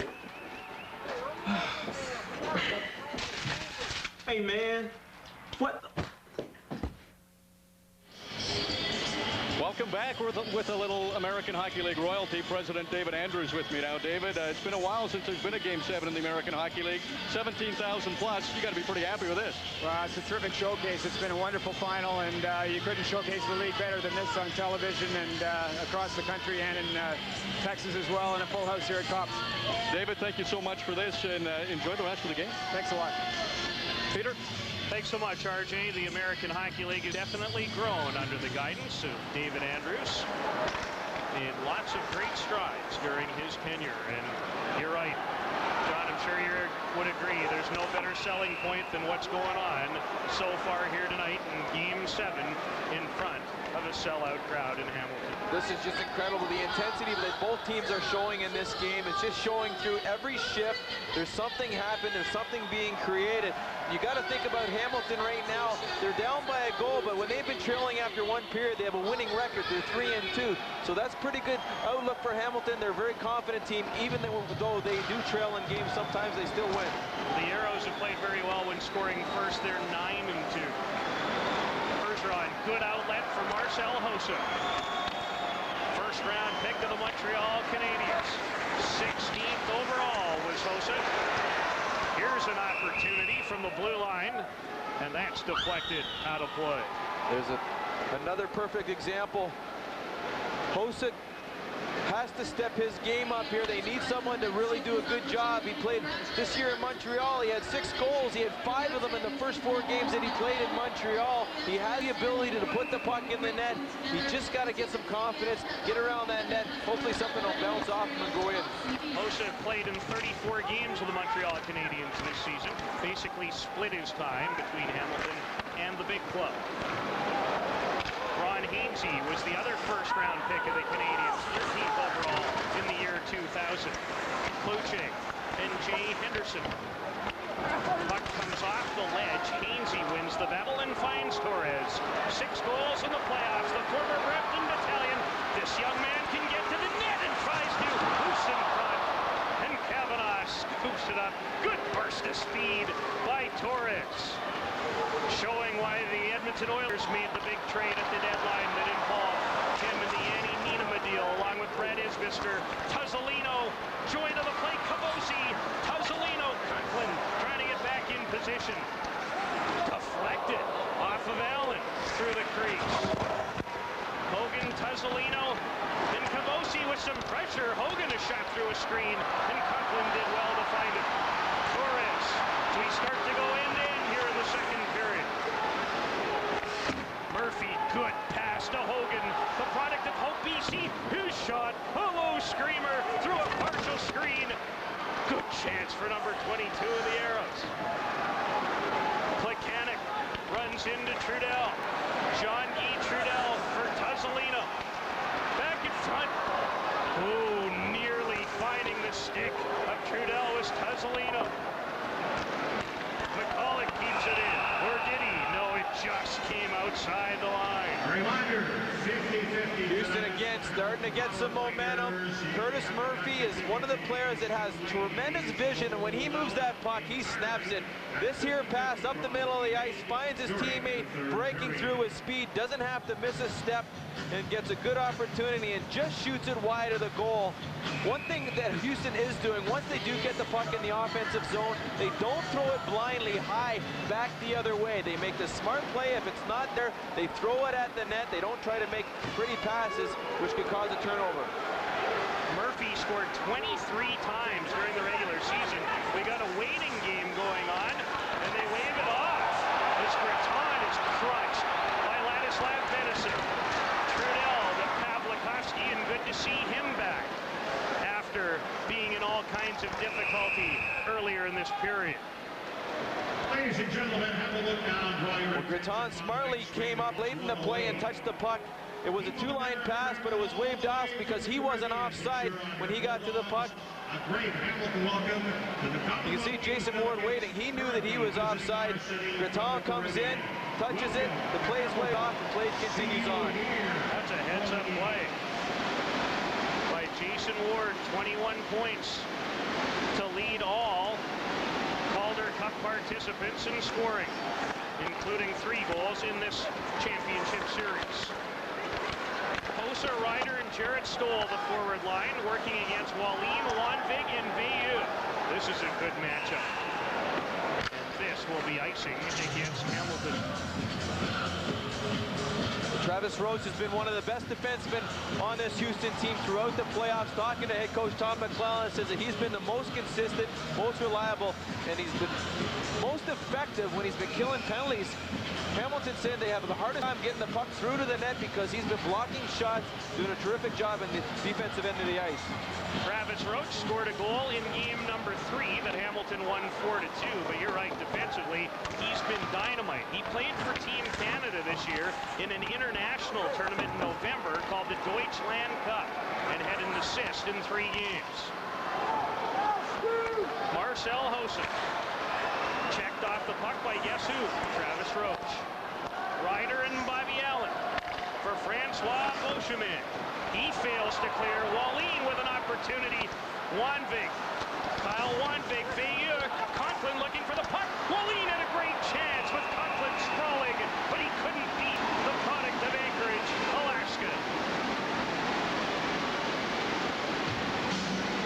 Ty Conklin was looking to the right of the net, looking for the puck to come out. But a giveaway by Beauchemin inside the defensive zone, and they've got Houston has 3 players in the offensive zone against the 2 Hamilton. The play sets up behind the net. Nice pass by Wanvig.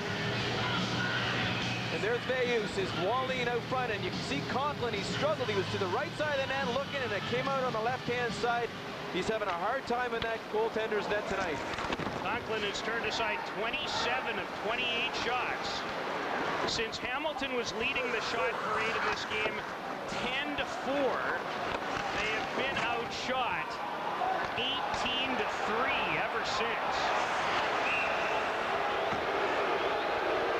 Ty Conklin trying to keep his team in it. 1-0 here in the second.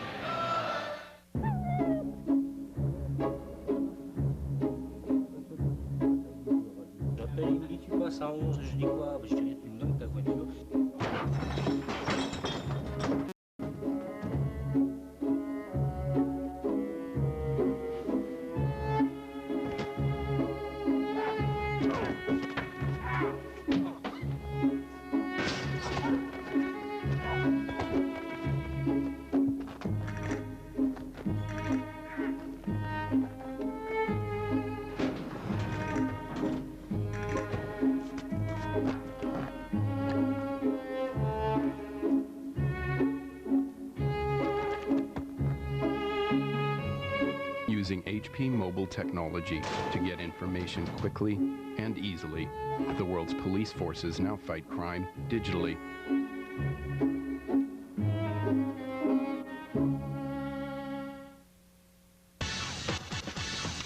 The Southwest Sports Report. Showtime! Still the only nightly newscast dedicated to scores, highlights, and interviews from your hometown teams. Now hook 'em horns and pump up the volume. Coming to you live from the center of the sports world among some of the biggest sports stars and biggest sports fans. Real, living, breathing sports dogs. Your teams, your town, your show. Tonight at 10 on Fox Sports Net. It's an interleague showdown. Pudge Rodriguez makes his first trip back to Texas as the Marlins look to shut down baseball's most potent lineup. Saturday and Sunday on Fox Sports Net. Sosa, unfortunately, got caught with a little cork in his back. But when you talk about the Cubs, you're talking about one of the finest young pitching staffs in all of baseball. As Curtis Murphy from the draw let a backhander go that Conklin was able to stop and did not allow a rebound. Now, we talked a lot about how Conklin's been struggling in this game. You have to realize they've only scored 1 goal. He's had 29 shots against. It's just not pretty. He's not in control, but he is making the saves, and that's what's key for Hamilton right now. He's making the stops. The one thing that he has to just get a little bit better at, covering up the rebounds. The puck's been squeezing through him a little bit. He's given a little bit too much up for second shots. Thomas Eric rings it on Laporte. Mahalik was pitching, so they waved off the ice. Murphy. And Mark Cavosi. He'll flip it in. Hainsey first back to touch it. Hit Lindsay, skates, and now a 3-on-2 developing. Hins with Torres. Commissaric's jumping up as well. Chad Hins looking for a shooting lane. Found one. Holmquist with a good left skate save. run down heavily. Now a race for it. Hogan and Bergeron. Bergeron upends his man. No penalty. Back comes Bergeron into the zone. He fans on a wrist shot. Benesic and Pavlikovsky.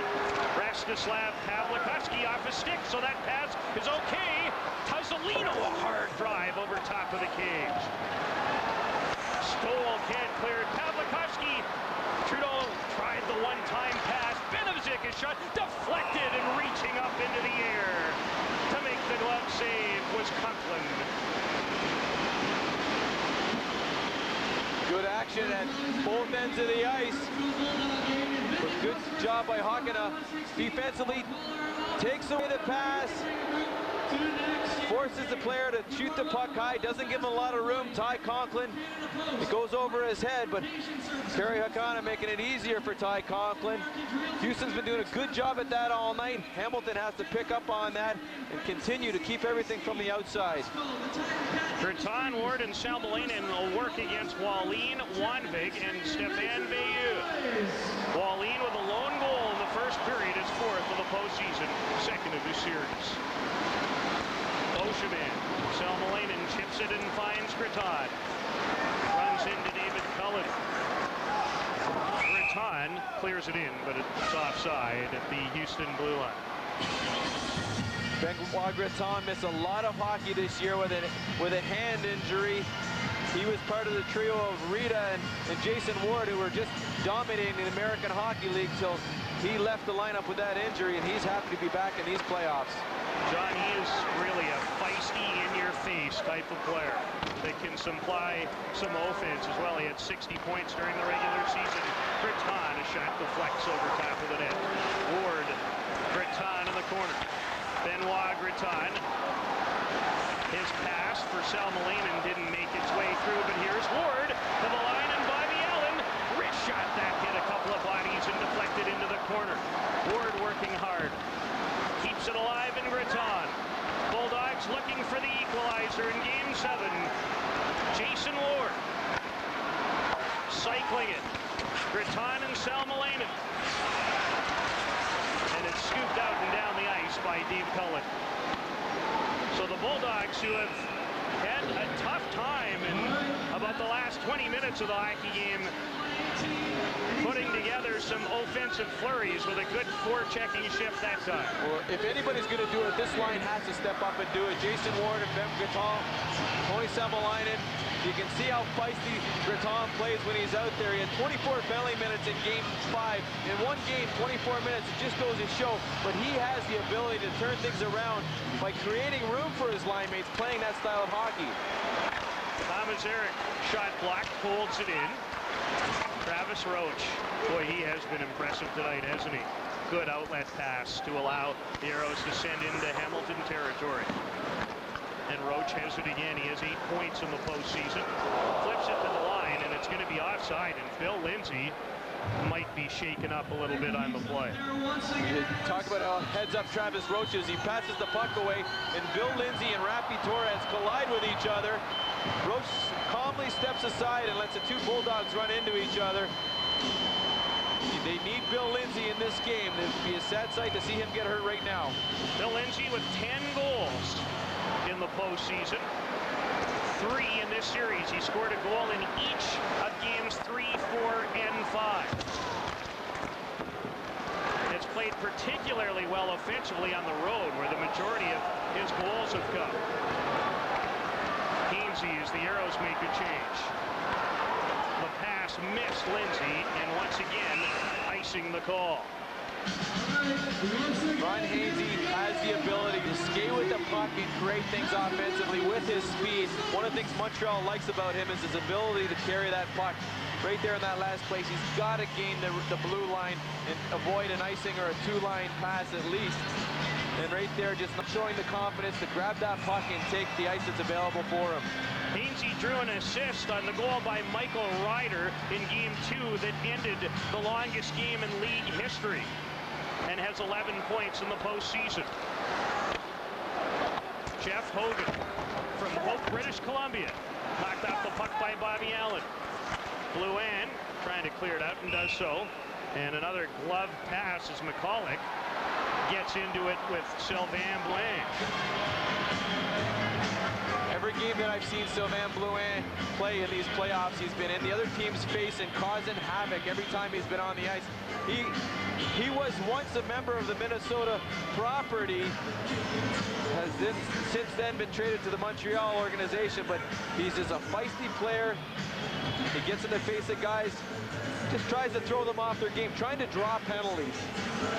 Sylvain Blouin originally was a fourth-round pick of the New York Rangers, shot back in 1994. So he's been around for a while. Beauchemin. His pass hit Trudel, makes its way through to Ward, and Hill slide it in.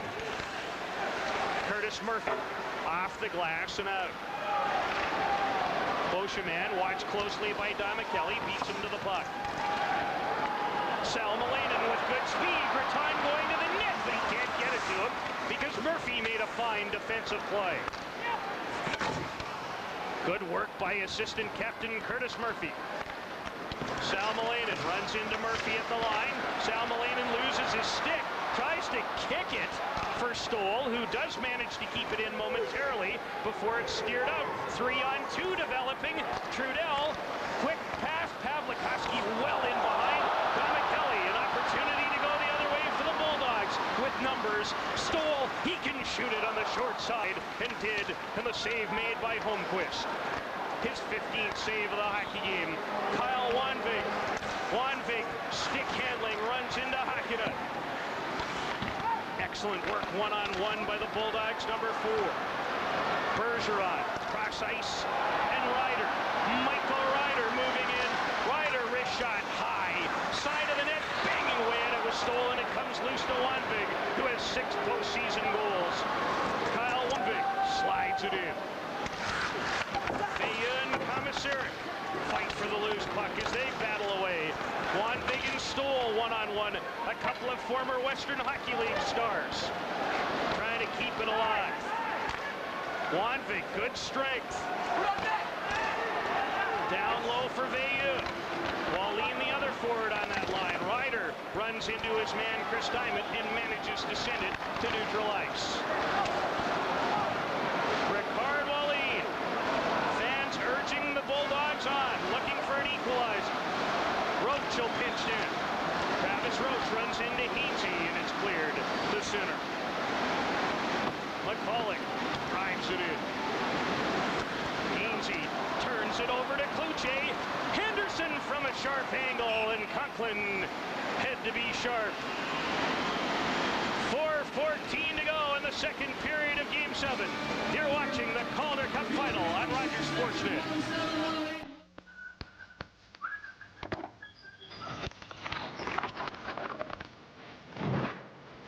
If this is what's happening in your backyard, then perhaps you should drop by IKEA and check out our summer products.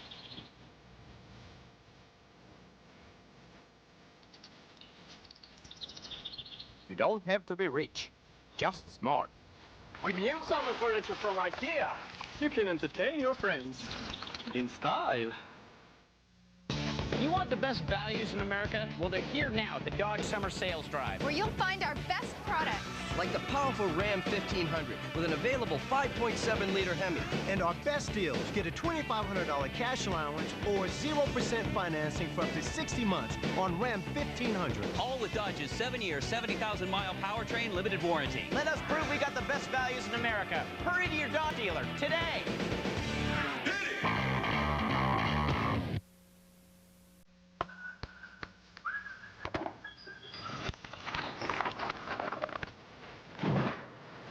If this is what's happening in your backyard, then perhaps you should drop by IKEA and check out our summer products.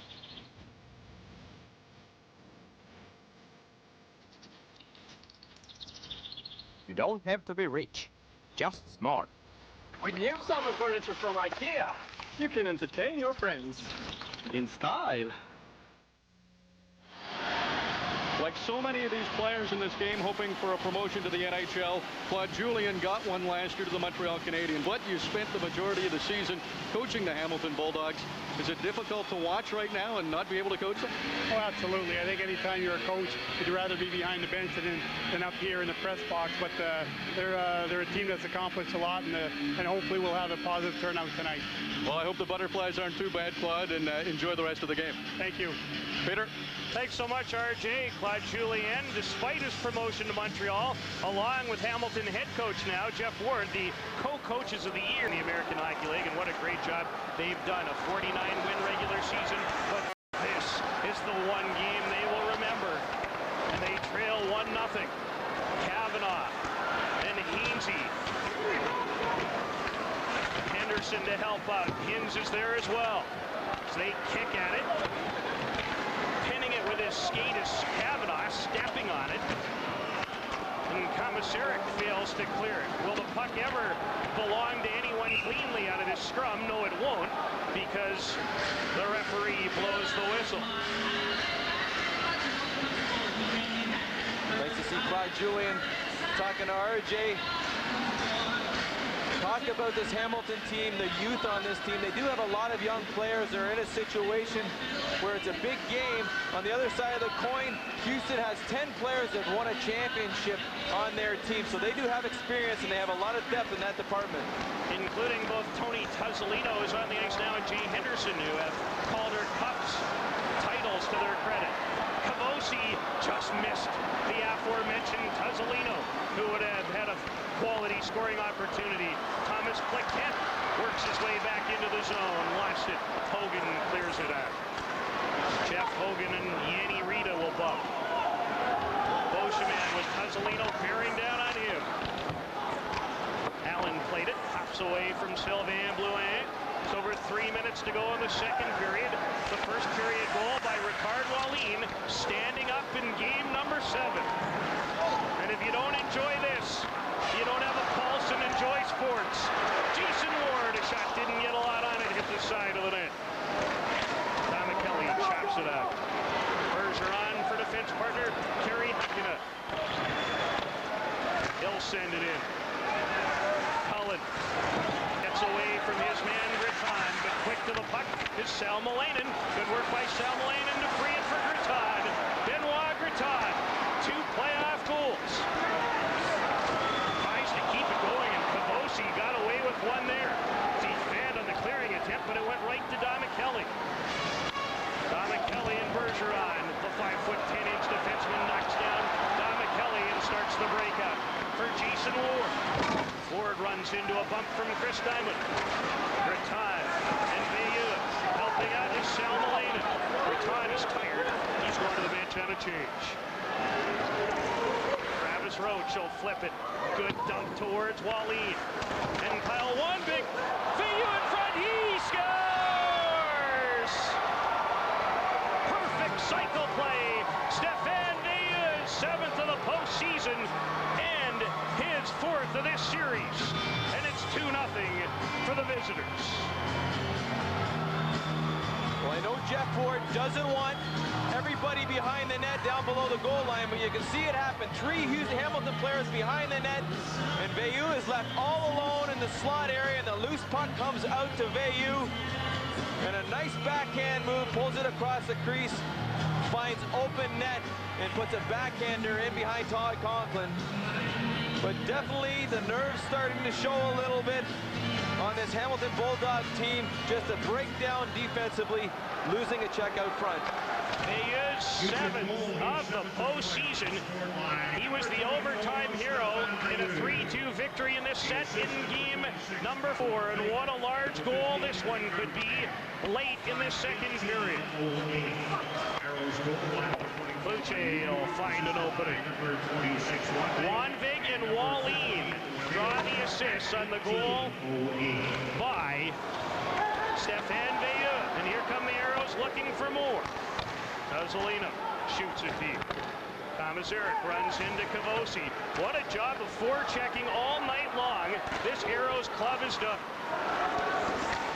And now they have the Bulldogs in some difficulty.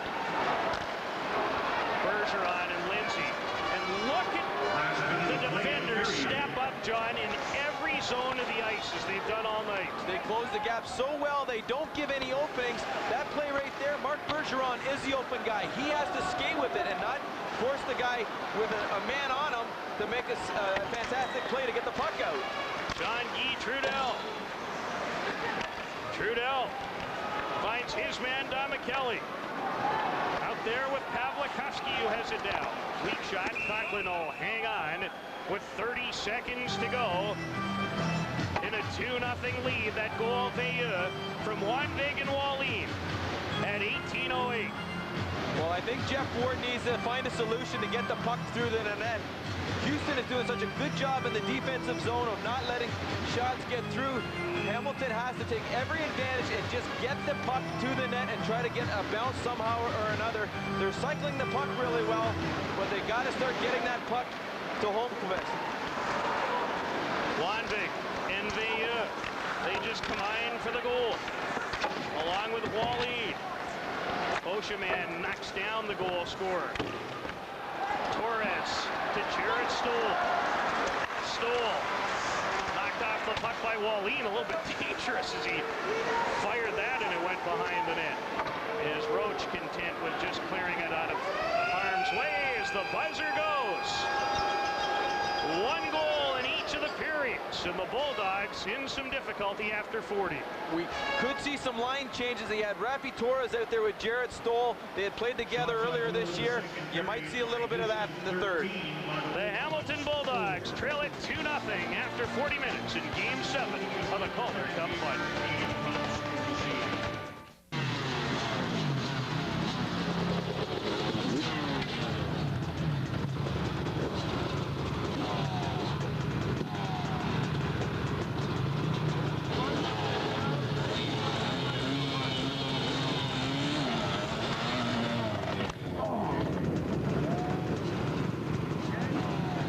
I'm okay.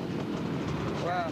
5, 4, 3, 2, 1. The nightly show that brings you inside the world of extreme sports. Weeknights, the biggest stars are on the best damn sports show, period. Are you ready, Byron and living color? Please welcome Samuel Jackson. Armin Electra. Shaq. Arnold Schwarzenegger. I'm excited. It's show business. It's entertainment. Mike Tyson. Am I going to say this? Like the best damn sports show? Yeah! Tonight on Fox Sports Net. Take one guess who's become the fastest growing Pontiac GMC dealer in America. It's my new Lawrence Marshall Pontiac GMC on Loop 610 just west of Kirby.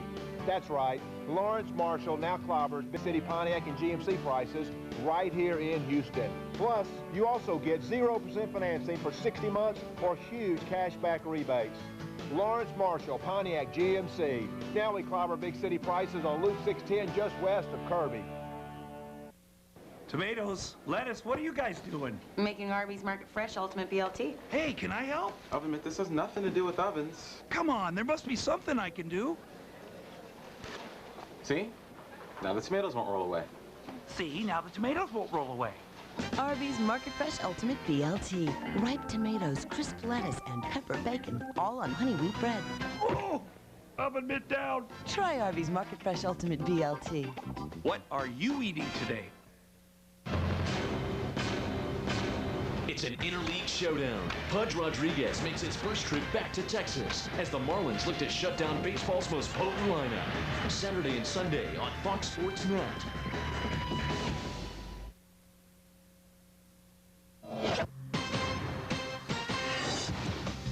2-0 for Houston after 2 in Game 7 of the Calder Cup Final. I'm Darren Millard here with a Sportsnet News update, bringing you up to date with what else is happening around this wide world of sports. Starting at Skydome, Pirates Blue Jays finishing up their interleague set. Mark Hendrickson on the mound. 0-1 in his last 4 starts, but he's tossing some nasty tonight and getting some help. How about getting Jason Kendall looking? Then Tom Wilson throws, and Kenny Lofton is out in the rundown. That's a double play. The fans who ate. Bottom of 1, bases loaded. Carlos Delgado, line drive comebacker. Off Jeff Supan's glove and into left field. Give him 2 more RBI as Howie Clark and Frank Catalano score. Jays up 2-zip. Top of 3. Jays now lead 3-0. Jack Wilson, the sharp grounder. Mike Bordick has a glove, and he's not afraid to use it. Wilson is out at first, but the Pirates would get something going in the fourth. Bases full. Reggie Sanders waggling from the right side. Puts it into left field. Kenny Lofton and Brian Giles both score. The Pirates back within one as they trail 3-2. The big board tells us that it remains 3-2. Carlos Delgado has recorded an RBI in 8 straight games. That ties a Jays franchise record. More highlights and post-game reaction on Sportsnet News coming up after Game 7 tonight. Jays enter a game-and-a-half back of the Red Sox, who are taking on the Cardinals. Garrett Stevenson winless since May 1st, making his first career start against Boston. Bottom of the second, he gets some defensive help. Doug Mirabelli hits it off the green monster, but Orlando Palmeiro nails him at second base. Scoreless through 2. Bottom of the third, now 1-0 St. Louis. Stevenson strikes out Johnny Damon. Then Manny Ramirez suffers the same fate. 1-0 Cards through 3. Top of the fourth, Mirabelli trying to play catch, but he can't handle that Tim Wakefield pitch. Edgar Renteria scores from third. St. Louis doing Toronto a favor. They lead 2-0. Hockey news to tell you about. Reports indicate that Devils special assignment coach Larry Robinson is going to sit down with Glenn Sather to discuss the possibility of coaching the Rangers next season. Robinson's people will chat with Sather's people this weekend to set up a meeting when the two can hook up next week. By the way, Byron Dafoe will not test the free agent market for a second straight summer. The goaltender exercising his option for next year, keeping him with the Thrashers. This might be as much about loyalty as anything, as Dafoe wasn't exactly brilliant after signing the mid-season contract with Atlanta. Held to 17 games because of injury, going just 5-11. Round 1, Olympia Fields, U.S. Open. Defending champion Tiger Woods in search of his third U.S. Open in 4 years. Par 4 18th. Woods proves that he is human. Poor swing out of the bunker. Finds the rough. He would bogey the hole. He would finish the day even par. But got out of the bunker himself. Mike Weir looking to carry over his Masters success at the Open. Par 4 8th. Weir putting for bogey. Can't get it to go. Slips to +1. More trouble in the rough. After double bogeying 9, Weir shanks out of the long stuff. He would bogey that hole. Falls to +4. Par 3 7th. Better news for Canada. Ian Leggett gets the birdie to go. He moves to -3. Now in the par 3 7th. 53-year-old Tom Watson. Long birdie putt. Without ever leaving a putt short. This is brilliance. He was about as bold a putter. Only a veteran can do this. One more tilt. Gravity. Talk to it, Tom. Attaboy. When you're 53 at the Open, you get respect. Tom Watson in with a 65 with 4 birdies and an eagle, equaling Brett Quigley, who recorded 7 birdies and 2 bogeys. Tiger Woods, by the way, has never won a major when shooting an even round or higher in the opening round. He was, of course, even today. Sportsnet News coming up after the hockey game. Mike Toth joins me. We'll talk about a Canadian club on the board at the NHL awards ceremony. The question is now, can Hamilton come back in the Calder Cup? We'll see you after the game.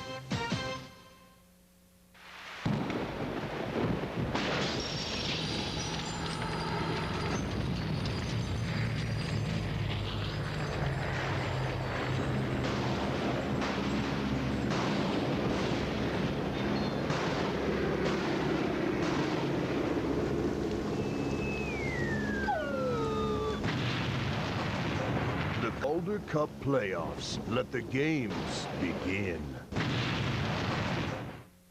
When was the last time you had a real chicken sandwich? Not a chicken nugget, chunk, or plank, but a whole hearty chicken breast, a pure grandmother-approved picnic basket centerpiece, takes 2 hands to hold it chicken sandwich. We got that. For a limited time, we're making Honey Dijon Whata chicken sandwiches. A whole chicken breast fillet with bacon, Swiss American cheese, and Honey Dijon sauce on a wheat bun. What a burger! Just like you like it. You're about to enter a whole new world of entertainment at AMC Theater. Love seat style stadium seating, Sony dynamic digital sound, huge wall-to-wall screens. So get ready to enjoy the show like you never have before. AMC Theaters, changing the way you see movies. Visit one of our 7 convenient Houston area locations. High fly ball, deep center, it is! Hi, I'm Joe Torre. Once again, home runs are going to help save lives. Thanks to the Capcure Home Run Challenge, every home run hit in the major leagues will raise money to help researchers find a cure for prostate cancer. Please do your part, and one day we can say that prostate cancer is... Please join the Capcure Home Run Challenge from June 7th to June 15th by calling 1-800-547-CURE. You're watching Fox Sports Net.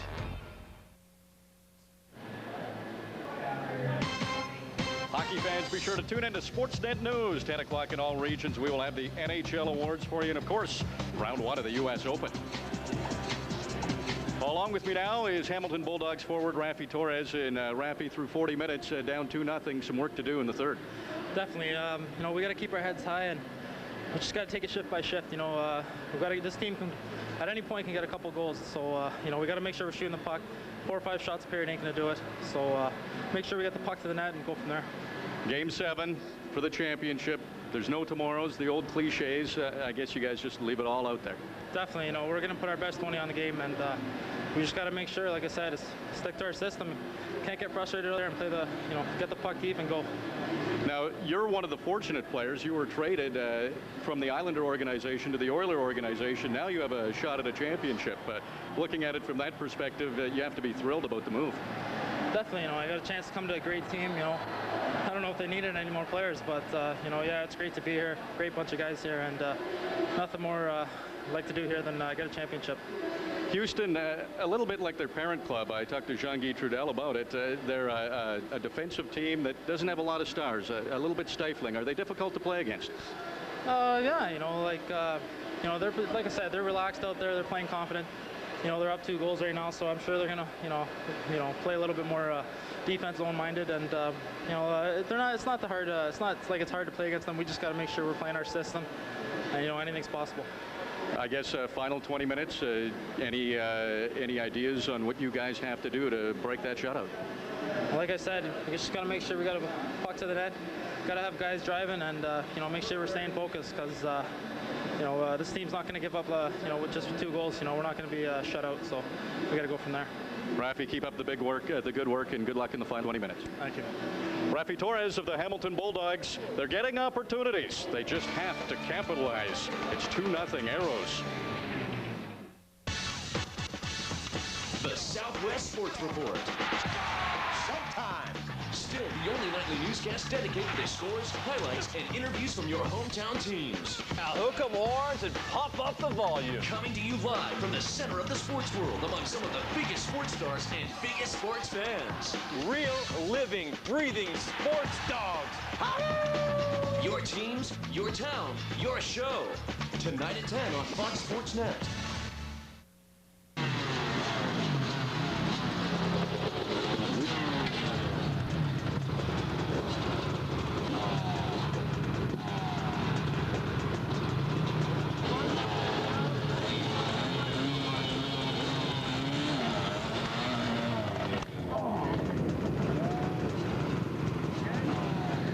I'm okay. Well. 5, 4, 3, 2, 1. The nightly show that brings you inside the world of extreme sports. Weeknights, the biggest stars are on the best damn sports show, period. Are you ready to fire in living color? Please welcome Samuel Jackson. Armin Electra. Shaq. Arnold Schwarzenegger. I'm excited. It's show business. It's entertainment. Mike Tyson. Am I going to say this? Like the best damn sports show? Yeah! Tonight on Fox Sports Net. Okay, so if it's blue, we're pregnant. Yeah. Okay, baby, you look. No, honey, you should do it. I can't do it, please. Really? You have to do it, yeah. Okay.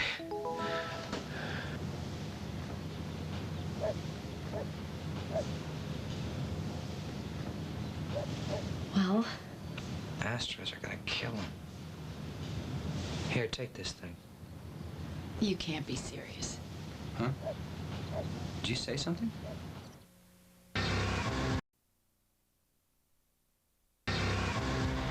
Paul Pierce was one of the NBA's rising stars. But a violent bar brawl nearly ended it all. I'm just saying to myself, you know, I hope I don't die.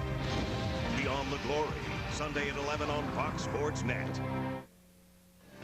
The play of the period again belongs to the Houston Aeros. Travis Roach dumps it in, and Ricard Wallin, the man who opened the scoring, chases it down, gets it to Kyle Wanvig, and Stefan Bayou wide open. He puts it up on the backhand. 2-0 for the Aeros. Nice work down low as Wanvig throws it in front. Bayou, uncontested, makes it 2-0. We'll find out if the Hamilton Bulldogs can rally in the final frame. Your heart sounds good, Daddy. Regular checkups are good for many things. No tumors. Uh-oh. Your colon sounds funny. But they can't detect everything. At the Memorial Hermann Wellness Institute, screen for heart disease with a quick and easy heart scan for only $350. Or get a wellness tune-up and receive up to 10,000 Continental One Pass miles. Limited time only. Call 713-222-CARE today. Memorial Hermann, for your whole life.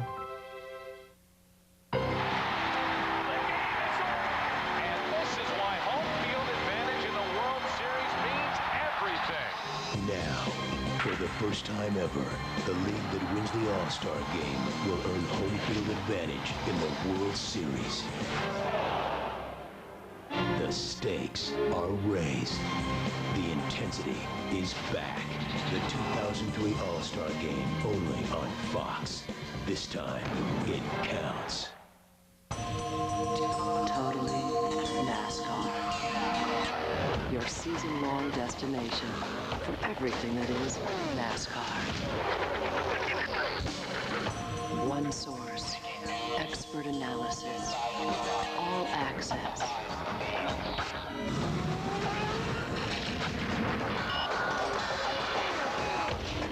Totally NASCAR. Weeknights on Fox Sports Net. You were swept off your feet by Joe Millionaire. You moved to the beat of American Idol, but you could only watch until now.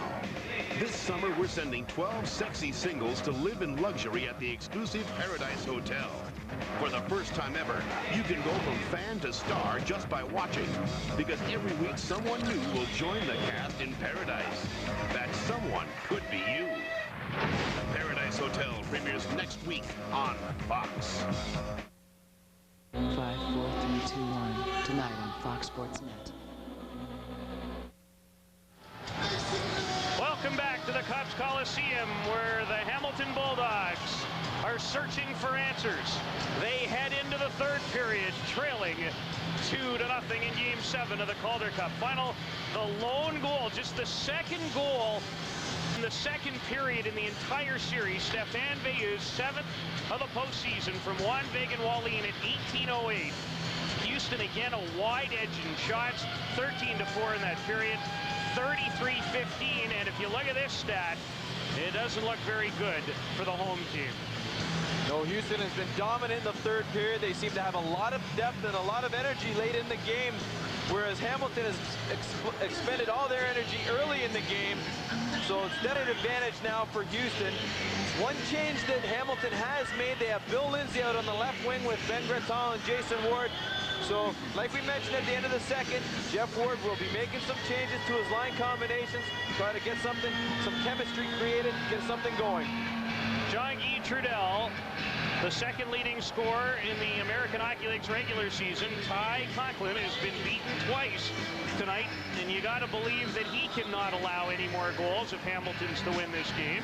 Bill Lindsay has 10 postseason goals, and somehow the Bulldogs, and there's no question, John, they have the offensive talent to rebound from this type of deficit. Now the question is, can they find a way to penetrate what right now looks like a very, very difficult Houston defense? They definitely do have the ability to score a couple goals at any time. They have the talent. Jeff Ward may go down the 3 lines. He's been a 4-line team most of the year, but he wants to have his best players on the ice at all times. Talking to Tom McClellan, he said Hamilton is the only team that has played 4 lines against them all season long. He's played other teams where they've started playing 4, but they've always reduced down to 3. Now, if Jeff Ward goes down to 3 lines, it'll be the first time in a 7-game series. Todd McClellan, who you're looking at there, the 35-year-old from Saskatoon, and Jeff Ward were coaching partners with Canada's under-18 team back in Slovakia in 1998, where they won the tournament. They're fighting for a title tonight, and McClellan's men are in the driver's seat. Let's see what happens in Game 7 in period number 3. Pavlikovsky off the boards, and Trudell. Kelly jumping up. Trudell elects to shoot it. Blocked by Bobby Allen. Jason Ward. Breton, an offside pass. An attendance record for the Calder Cup, 17,428, surpassing Game 6 of the Calder Cup final at the First Union Center in Philadelphia back on June 10th, 1998, when they drew 17,380. So what a night, and this big crowd, John, has waited all night to explode, but so far the Bulldogs haven't given them a reason to. Michael Ryder, he's capable, trying to cut out in front, lost the handle before he could shoot it. Ricard Wallin, a goal and an assist to Kyle Wanvig. Conklin steers it right to Bayeux. His shot from a sharp angle. Conklin got over in time. Savinik McCulloch flips it back in. Packing up for Bergeron and Ryder. Michael Ryder. And once again, an offside pass over 2 lines. Michael Ryder trying to find Samuelainen coming through the neutral zone. Doesn't quite get the step over the blue line, a 2-line pass. But now with Samuelainen on his line, it's a different combination, a little bit of a different chemistry. Guys are going to be looking around, trying to find each other. Jeff Ward sending out Torres, Hins, and Yanni Rita. Fading them, Henderson, Kluche, and Kavanaugh. No need for Houston to switch anything up the way they've played in this hockey game. Hainsey, Torres, and Chad Hins. Hins works his way into the zone, drops it neatly in Torres. Torres, nice move to hop over his man. Hainsey can cut in. His shot, Holmquist, the toe save. Excellent opportunity early for the Bulldogs. Hins, it makes its way through Kavanaugh. Bulldogs applying the pressure. Hins can't get to it first, but he has it now. And Yanni Rita. Rita's shot, no trouble for Johan Holmquist, who just looks very, very solid every single time he's been tested. Well, if anybody's a game breaker, Rafi Torres is one that Edmonton Oilers picked up, and I think it's a huge pickup. This individual effort here, jumping over the player and finding Ron Hainsey high in the slot. But what we have to watch on is Holmquist preventing the pass to the side of the net. Hins is right off to the side of the net. That puck squeaks through and it's tipped in. Plekanec tied up by Kavosi. Played it in front. Backhander just wide by Blouin. Hossa wanted Blouin again. And that didn't quite work out. Hamilton applying early pressure. Trailing by a pair here in Game 7. Here's Jeff Hogan. Hogan, weak wrist shot, no trouble for Conklin. Bobby Allen from Braintree, Massachusetts. Out into the neutral zone. Kavosi stopped by Allen, and here's Marcel Hossa. Blouin steered it in back to Curtis Murphy. And he'll send the Bulldogs to their own territory. Komisaric's pass. Here's Ward. I think he'll get to it first, and does. No icing. Back to the line. Hins moving into the slot. Can he shoot it? Excellent defensive work by John Guy Trudell to prevent the shot. Lindsay, his pass gobbled up now by Trudell, who's got Kelly with him. Trudell will flip it off the glass. Takes a big hit from Komisaric that knocked his helmet off. Jean-Guy Trudell just takes the big hit, doesn't get into Komisaric's face. Komisaric wisely taking the man, and he should. At 6'4", 240 pounds, taking out Jean-Guy Trudell. At 6 foot 206 pounds, but Trudell on the defensive end of the ice made a key play to prevent Chad Hintz from getting a clean shot towards the net as well in that same shift.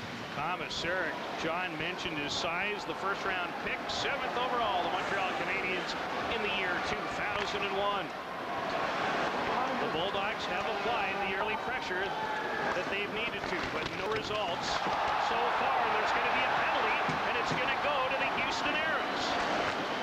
Rita keeps it alive. Greton and Rita and Salmelainen. The young Finn plays it in front, deflected by Rita, just wide of the short side. Bergeron with the net empty. Stole a shot, good stop by Holmquist. Oh, I'm not sure why the whistle wasn't blown when Wanvik steered it to the boards, but now it is. And 3 minutes and 35 seconds into the third period, the Bulldogs will have the manpower advantage. Well, Houston has to stay composed. They don't want to be putting themselves down by taking dumb penalties. In this right here, Kyle Wanvik comes by Bergeron, grabs him and throws him down to the ice. And this is what gives Hamilton the man advantage. Well, a delayed penalty is being called. And a good chance by Hamilton trying to get the puck through the net. They just can't get a stick on the loose rebound. And Kyle Wanvik was screaming at the referee because he didn't blow it when he chipped the puck away. Houston has to stay disciplined. Todd McClellan shouting out instructions. His team's been excellent in this series shorthanded. They've allowed 3 Hamilton power play goals in 28 opportunities. Hamilton is 0 for 2 with a power play tonight. And the fans can maybe sense something happening. From the draw, the Aeros clear it the distance. Pazzolino steals it from Bergeron. Kluche, good work in the offensive zone of Hamilton. As the Bulldogs try and make something happen with a power play. Bergeron, he'll fire it in. Stoll on the puck and Michael Ryder. Ryder nearly stripped, and now Stoll is by Roach. And he finds an opening. 1:20 to go on the power play. Bergeron, 7 assists in the postseason. Bergeron towards Lindsay. Murphy first to get it. Hintz couldn't keep it in at the line. If anybody needs something to step up right now for the power play, it's Hamilton. They have struggled in the playoffs. During the regular season, they were pretty successful. In the playoffs, they were only 11.7%. And both of these teams have struggled combined, 7 for 71. Houston has 17 power play goals in the playoffs. Hamilton only has 14. They need to get a break right now. Hintz, Lindsay, Torres, Beauchemin, and Allen. Trudell, Kluche, the captain, Murphy, and Sabenik, McCulloch. And McCulloch drills it down the ice. Conklin and Beauchemin for Bobby Allen. Returns the favor, Rick Clyde and Hintz.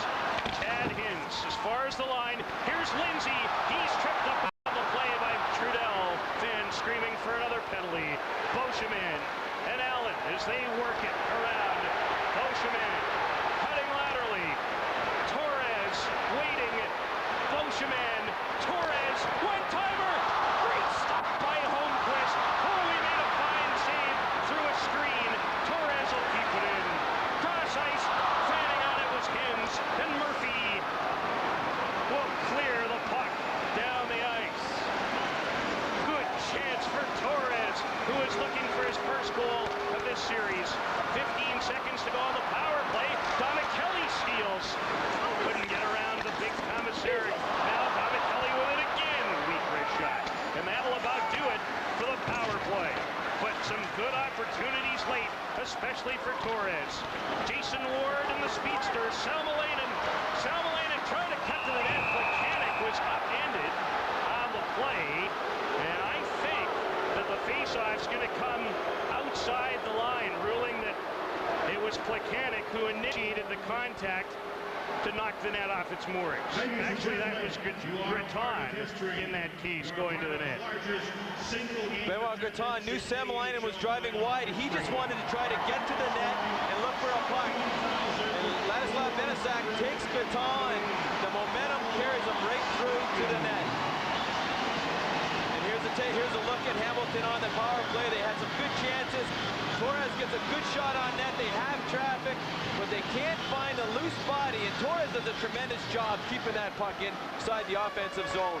Big penalty kill for the Aeros. Hamilton now 0 for 3 tonight on the power play. Travis Roach and T. Tuzzolino. He has 8 points in this postseason. Flips it, Conklin. Looking for a teammate to play it to, but the whistle is blown. Tuzzolino is going to be in your face. He's always talking. He's always trying to create something. He's the one that high-stick Chad Hins late in the game, in Game 6. Cut Chad Hins over the eye. But leads a team with 41 PIMs. It just goes to show he's willing to play that physical, grinding style of game. 27-year-old Tony Tuzzolino has held the Calder Cup in his possession. He was with Hartford when they won it in 2000.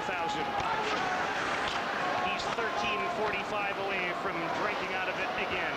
But the Bulldogs may have something to say about that. Curtis Murphy, very calm and patient to find Kavanaugh. Dan Kavanaugh hooked off the puck by Blouin, turned it over. But Beauchemin was there to help out. McCulloch holds off Posen. And it's Kavanaugh who will backhand it in as the Aeros look to make a change. Beauchemin fell down and then turned it over. Kluche loose in front. It's still loose.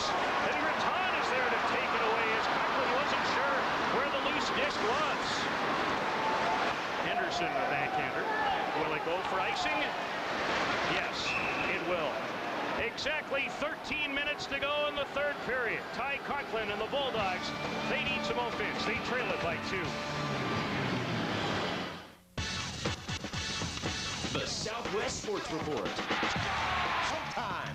Still the only nightly newscast dedicated to scores, highlights, and interviews from your hometown teams. Now hook 'em horns and pump up the volume. Coming to you live from the center of the sports world among some of the biggest sports stars and biggest sports fans. Real, living, breathing sports dogs. Your teams, your town, your show. Tonight at 10 on Fox Sports Net. There's a great future in this company. Ever thought about selling cable TV? The money's just unbelievable. The harder you work, the more money you actually make. Anytime you make that sale, it gives you a feeling of accomplishment. I love the flexibility. I get to see my kids off to school. Run my errands, go to grad school. The benefit that they offer are tremendous. You get medical insurance, deal insurance, 401k, paid training. I get free cable. Interested? Call Time Warner today. I should have done this 10 years ago. This summer, Friday nights have an all-new look with Summer Fridays. Catch all new episodes of What's New, Scooby-Doo? I have a feeling I know who's behind all this. Dexter's Laboratory. It will take 2 potatoes to revolutionize the modern world. And the premiere of the brand new Grim Adventures of Billy and Mandy. Plus specials like Cartoon Network bloopers, Christmas in July, and the Cartoon Network premiere of the Powerpuff Girls movie. See what's new this summer on Summer Fridays. Fridays at 7, only on Cartoon Network. SBC Lone Star Shootout postgame show. Speaking of Tim Duncan, he joins us right now. Fortunately, they win in tonight. SBC Spurs title trail. Postgame coverage like no other. Get your Spurs on Fox Sports Net Southwest. 17,425 to watch the Bulldogs battle the Aeros in Game 7 of the Calder Cup Final as Jason Ward, a backhander from the draw, sailed it high over top of the net. Bergeron will go back to get it, and another faceoff will come back deep in Aeros territory. Jason Ward quickly jumped off the boards on the faceoff, picking up loose pucks. He's not on his forehand coming off the boards, getting that shot away, but he got a lot of wood on his backhand shot, getting it towards Holmqvist. And Jeff Ward continues to try all kinds of new combinations. Now he has Hins, Linney, and Ward on the ice. Against Kluche, Don McKelly, and Trudell. Kluche on the ice in this situation to take the important face-off. Those are not his regular line mates. Phil Lindsay into the slot. Bergeron, a hard wrist shot right in the breadbasket of Holmqvist. Well, it's become such a close game. And Bergeron gets a nice shot on net, but Holmquist has been very, very calm. Bergeron gets a shot towards the net, but you see Holmquist, he hasn't allowed second shots against. He's very square to the shooter, and he doesn't overreact to the puck when it comes to them. He's not going side to side. He's very calm in the net, making big saves. Stoll wins the draw. Ryder a weak shot, and again, there's that calm you talked about, courtesy of Holmquist. His 22nd stop of the hockey game. Wallin with a goal and an assist on the ice with his line mates, Bayeux and Wanvik. They've been the best offensive line in the hockey game. Ryder knocked down, looking around at the referee Spada for a penalty. Wallin for the open wing. Torres bumps with Wanvik. Bayeux shot, and Conklin finds that and hangs on. Now with Houston putting a defensive mode in their game, they're trying to clog up the neutral zone. They're not giving a lot of for Hamilton to get through that neutral zone. That's the first chance in this third period that they've really put any pressure down on Hamilton. But Hamilton's going to have to try to solve getting through the zone and getting the puck deep. They've already had a little bit of success in this third. Murphy a shot. Once again, Conklin has no trouble making the save. He saw it all the way and elects to hang on. Well, Curtis Murphy, not only is he the most valuable defenseman in the American Hockey League, but he is also nominated for the Ironman Award. The last 4 seasons, out of 3 of them, he's played at least 80 games. And he's not a very big guy, but he's very reliable. Long lead pass, just missed Yanni Rita. And there's Murphy taking a bump, dishes it off for McCauley. Kluche banks it off the boards. A race for it. Henderson will win it, so Conklin forced to come out of the cage. Rita drops it off, but Salmelainen wasn't expecting it, and it was in behind him. Henderson and Tuzzolino. Collides with Hainsey. Now a wraparound try. There's Kavosi nearly stuck it home. Salmelainen leading the break. He's hooked off the puck. Good work defensively by number 21 of the Aeros, Mark Kavosi. Bobby Allen in control. Beauchemin quickly to Marcel Hossa. Stepping up on him immediately was Benesic, and that's been the trend all night long. That's what I was talking about. Coming through the neutral zone, trying to get something created. It's going to be very tough because the defensemen close the gap so well. Pavlikoski and Plekanec. And now the fans are getting restless. Beauchemin played it, a glove pass from Benesic to Trudell, and a faceoff will come outside the Hamilton blue line. Well, as you can see, Trudell and the boys from the Houston Aeros are doing a tremendous job. They bottle up the neutral zone, they don't give a lot of room, and they jump on the loose pucks very quickly, making it difficult, forcing Hamilton to retreat back to their own end of the ice. They've got a good third man high. Houston doesn't have 2 or 3 guys down below the goal line, but you can see Hamilton cannot get out of their own end of the ice. 10.5 to go. The Bulldogs trail it 2-0. The Aeros that far away from winning their first ever Calder Cup in just their 2nd year in the American Hockey League. Pavlikoski, Restislav Pavlikoski, Dama Kelly for Trudell. Hinn steps in the way attack. Now he collides with Pavlikoski. Bergeron tries to win the battle, loses it. Trudell, high shot. Conklin again. Well, take no chances. Well, Hamilton's got to try something different. They need to spread the puck out in their own end of the ice. When Trudell and his line mates, Pavlovsky and Dama Kelly, are out there, they've got that right wing lock. It makes it difficult for them to move. They got to get the puck D to D across and move it up the other side of the ice very quickly if they're going to have any success. Wanvik versus Stoll. The Aero, it's number 26, wins it. Here's Hamilton's 26th, and what a recovery by Diamond to prevent Ryder from going in all alone. Oh, that was close. For the Bulldogs, 26. Michael Ryder, a scorer of 11 postseason goals. Diamond, who made the recovery, now shoots it in as the Aeros complete a wholesale line change. Less than 10 minutes to go in Game 7. Can the Bulldogs somehow find some offense? Ryder tugged down. Kluche cleared it, and Torres brought it out. momentum did that.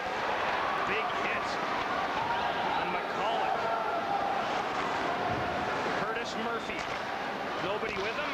Shoots it right on net, so there's no icing. Hainsey, good skater. Ron Hainsey. Gathering speed. Here comes Hainsey, trying to go coast to coast. Loose in front, Rita. He hit the outside of the goal post. Yanni Rita had a good chance. Commissaric. And Gritton.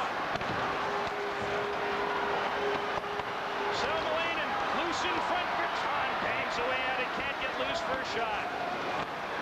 Holmquist may have got an outside toe on that shot by Rita. Selmalainen, Bulldogs pressing, but it's chipped out by McCulloch. Good pressure from Hamilton. Bergeron works his way into the zone. Fans on a pass.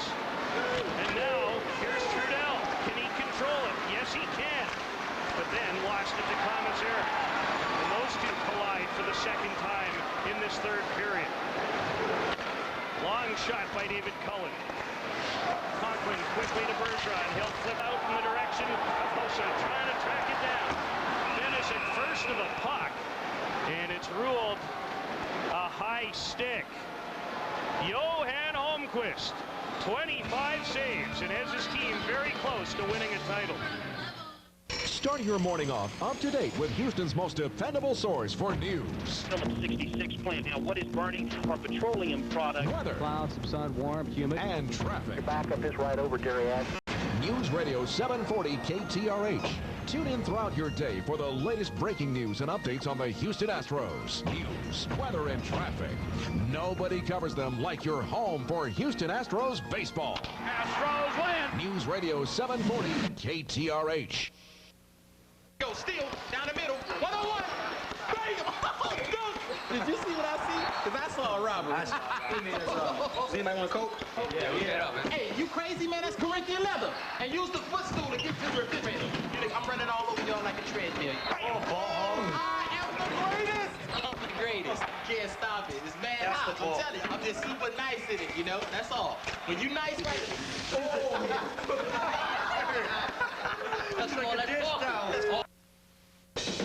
You want the best values in America? Well, they're here now at the Dodge Summer Sales Drive, where you'll find our best products. Like the Hemi-powered Ram Heavy Duty, Motor Trend's 2003 Truck of the Year. And Caravan, the best-selling minivan, now with our best deals up to $4,500 cash allowance or 0% financing for up to 60 months. All with Dodge's 7-year, 70,000-mile powertrain limited warranty. Let us prove we got the best values in America. Hurry to your Dodge dealer today.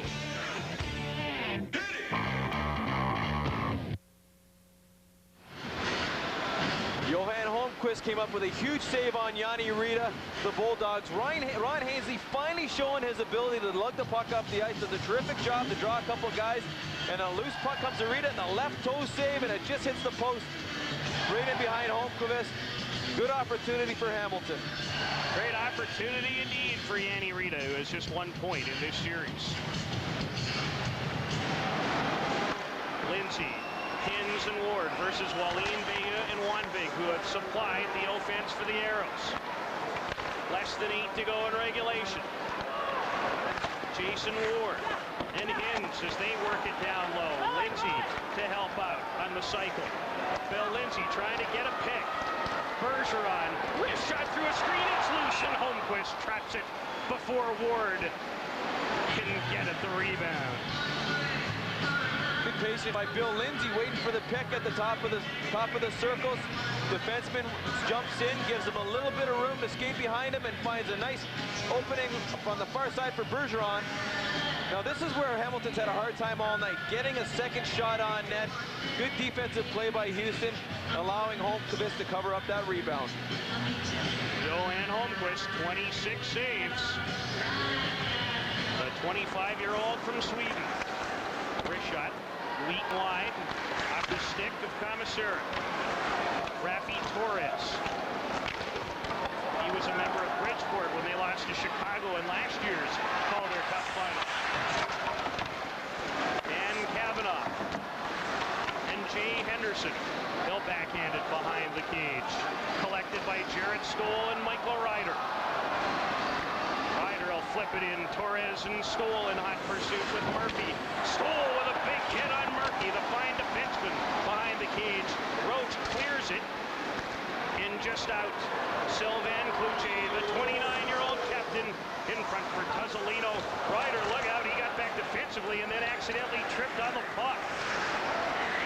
Hogan runs into Ryder now. He's been out there for quite a while. Ryder got away from Pavlikovsky before backhanding it in. Mahalik, big hit, and there's going to be a penalty on Benoit Breton.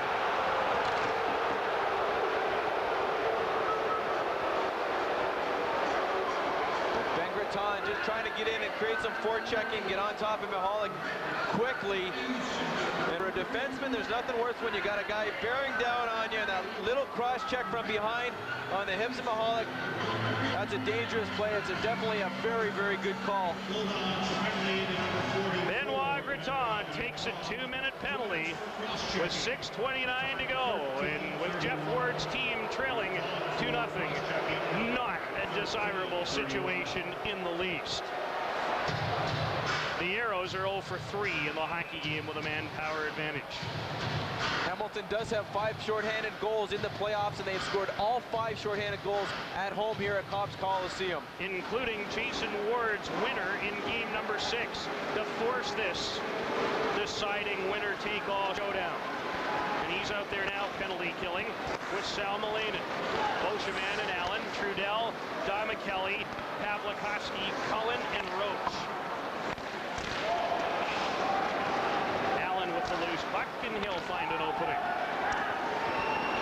Cullen watched closely by Ward. Off the boards, Pavlikovsky off the stick. Trudell relays it. Donna Kelly back to Trudell, and he finds Donna Kelly. He'll play it on the boards. Cullen, he has an assist in the hockey game, and Travis Roach, boy, I've been impressed with him.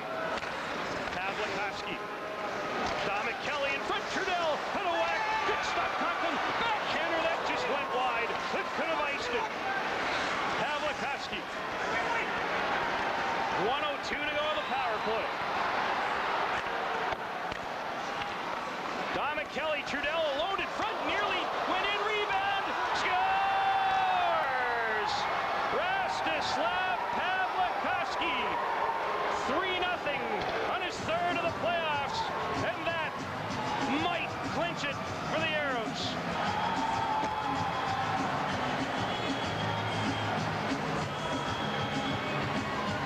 Houston do a good job of spreading things out against Hamilton. They enter the zone. In this here play, Pavlikovsky finds himself a loose puck that's squirted through the crease area. A nice pass from behind the net. And that one goes off of Bobby Allen and squirts right across the crease, right onto Pavlikovsky's stick for a 3-0 lead. A power play goal for Rastislav Pavlikovsky, and the Houston Aero fans on hand know they are very likely 5:22 away from capturing the Calder Cup for the first time in just their second year in the American Hockey League. For Pavlikovsky, his second of this series, and he's never had a bigger goal in this league. Bergeron plays it toward the blue line. Komisarek is shot.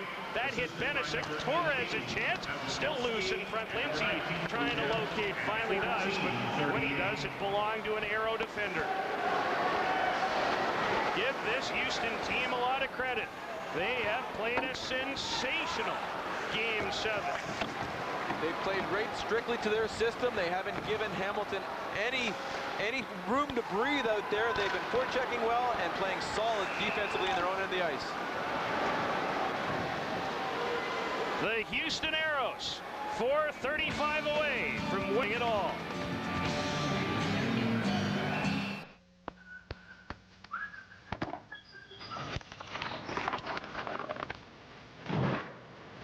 If this is what's happening in your backyard, then perhaps you should drop by IKEA and check out our summer products.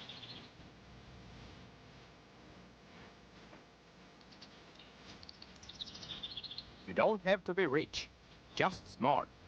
With new summer furniture from IKEA, you can entertain your friends in style.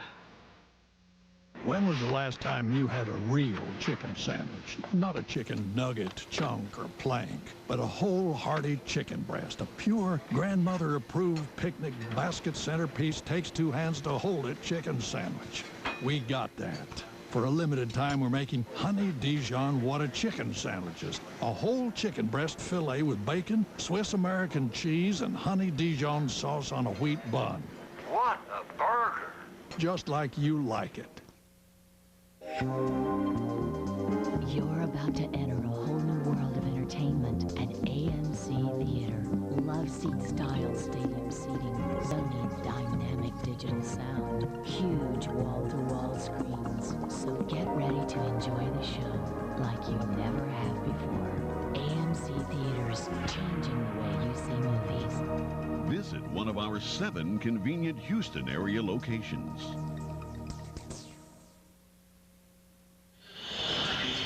So there is the trophy that they're playing for, the Calder Cup. And the Houston Aeros are 4.5 minutes away from celebrating with it for the first time.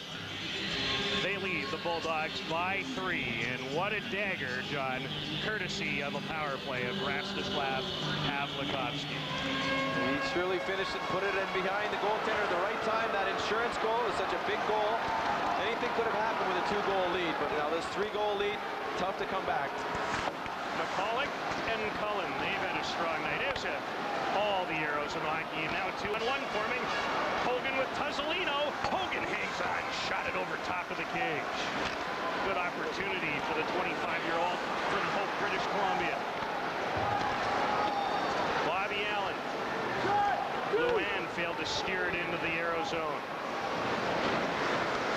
It just has not been the Bulldogs' night. Bergeron and Allen for Yanni Rita. And Gratton is about a half a stride too quick on the offside.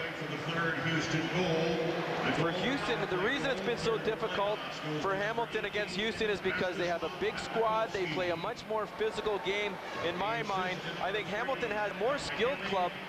But this Houston Aero team plays a solid defensive style of game, and they capitalized on the opportunities that they did have in this game. And they're out shooting Hamilton 44-27. They really dodged a bullet early, I thought, when Hamilton recorded 10 of the first 14 shots in the hockey game. But before the end of the first period, 16-1 was the advantage the rest of the opening 20 minutes. And they really, John, for the most part, other than some good flurries in this third period, have really never looked back. No, they really haven't. Hamilton's tried so hard all game long. They've had a few flurries. They've had a couple opportunities. But the most consistent team has been the Aeros.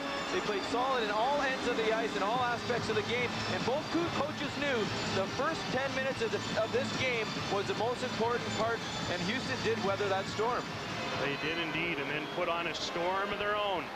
A late goal in the second period as well. A big one in this contest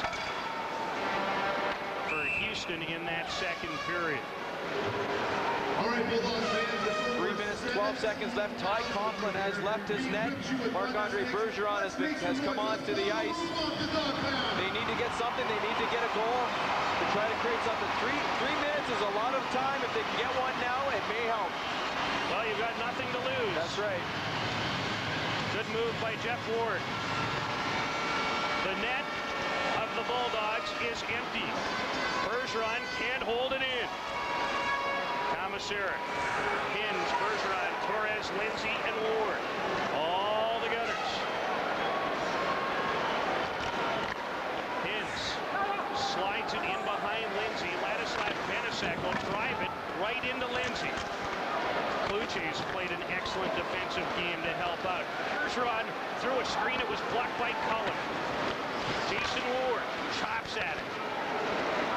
Kluche taps it, and David Cullen.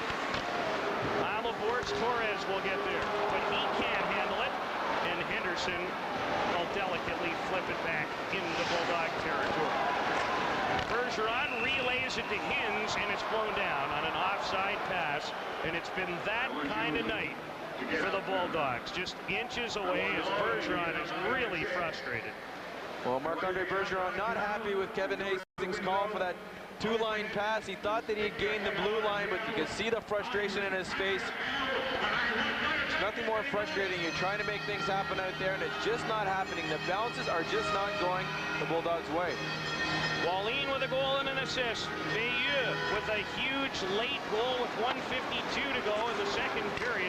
Made it 2-0. And then a late third period power play goal by Rastislav Pavlikovsky. Ryder hooked off the puck by Jeff Hogan, and that's the kind of defensive effort the Aeros have responded with all night.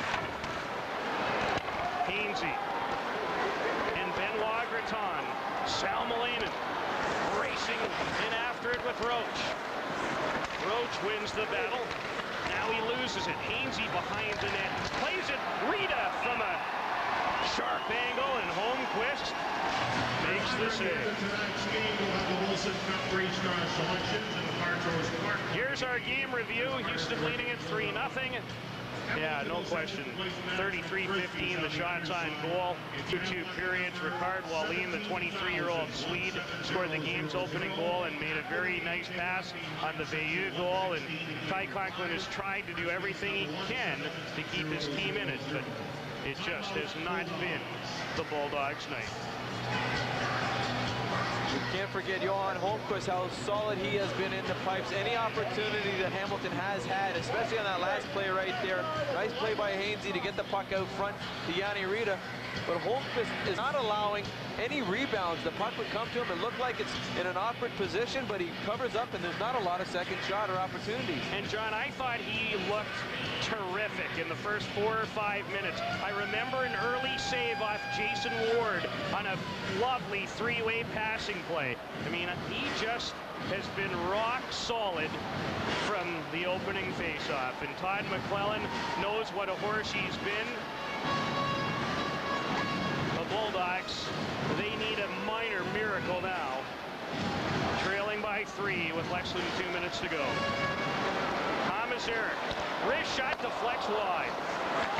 Torres. Thomas Eric finds Jason Ward. Ward, look how they are packed back. The Aeros in front of their netminder. Lindsay. Kluche, Diamond. Torres with a puck. Rafi Torres to the line and Bergeron. Takes a shot. Loose in front, Lindsay chopped at it. Holmquist stopped it on the short side. Kluche broke his stick attempting to clear it. Back to the line it goes, Bergeron.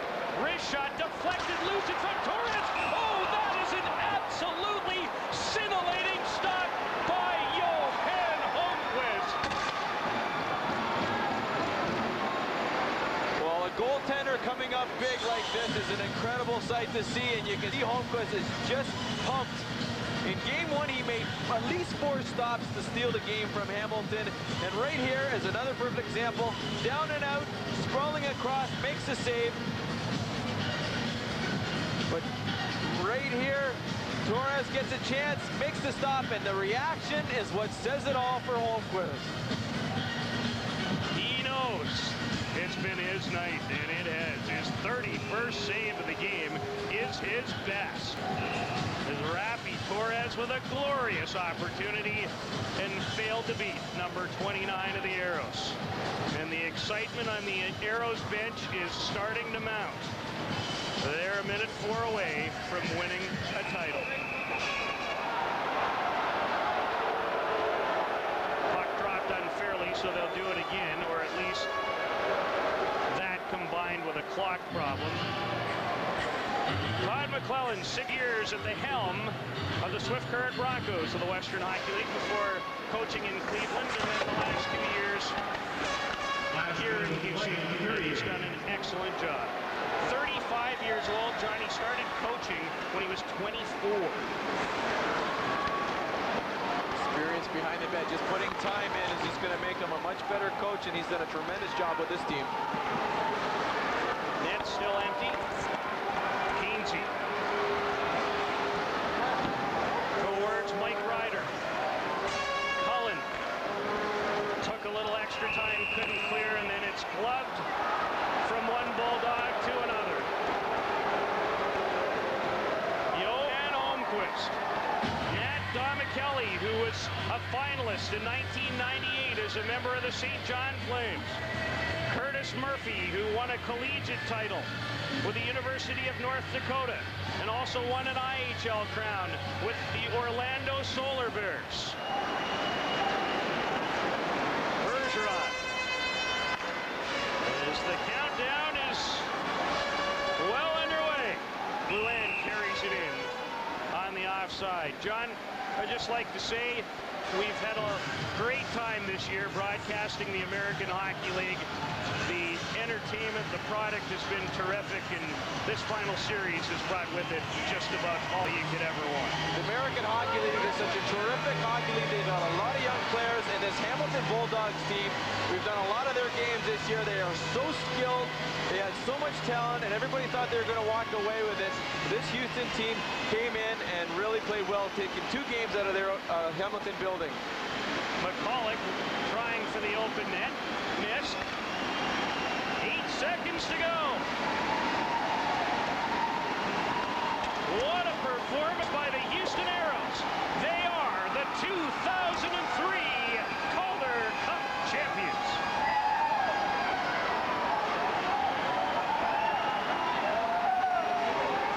Johan Holmquist, 31 saves for the shutout.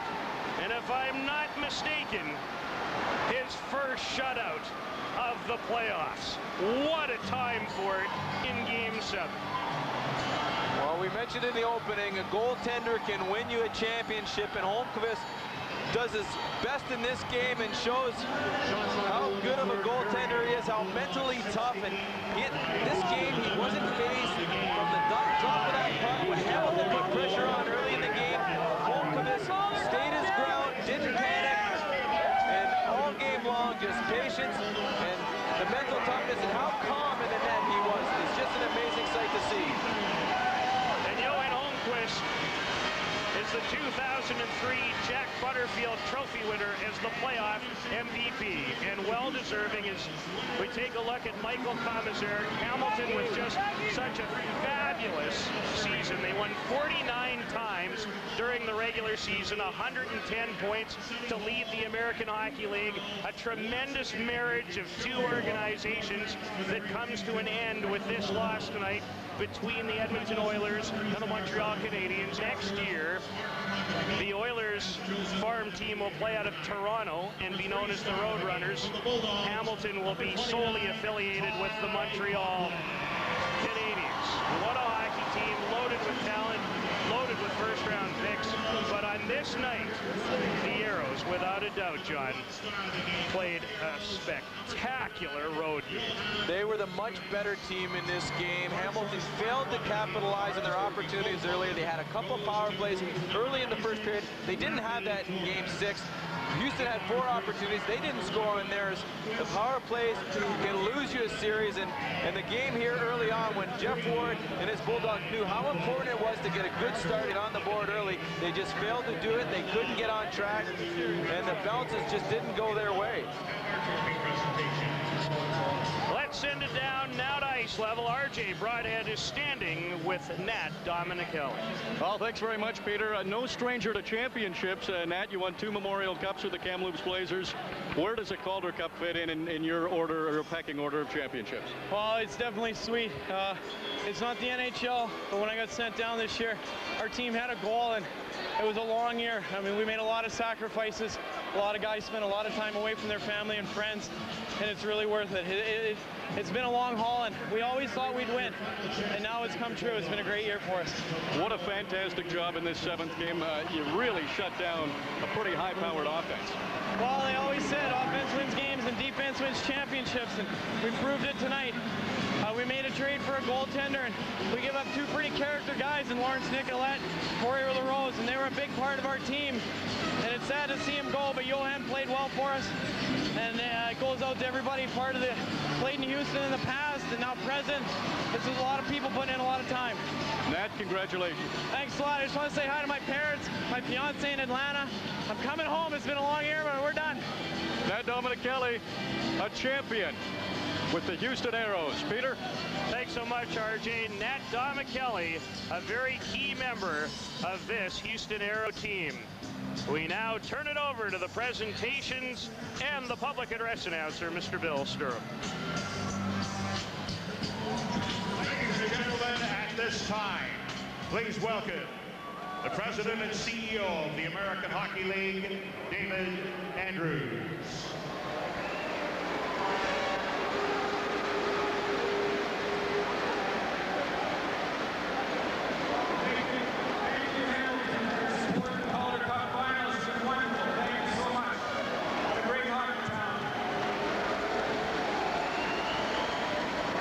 Congratulate the Hamilton Bulldogs on an outstanding season in the American Hockey League, one of the best Calder Cup finals in our history.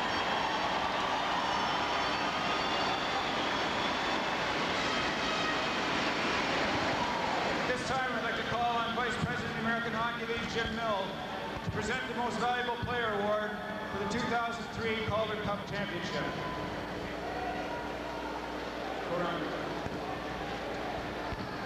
The winner of the Most Valuable Player Award in the Calder Cup Championship has won 15 games in goal for his team, Johan Holmqvist.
The Bulldogs, we thank you for your attendance this year. Our congratulations to the Houston Aeros. We look forward to a new and exciting season next year for the Bulldogs. And until then, Bill Sturham reminding you tomorrow at noon, be at City Hall. A tribute, final one for the season for the great Bulldogs performance this year. The next season, Bill Sturham wishing you a very pleasant evening. The same journey home.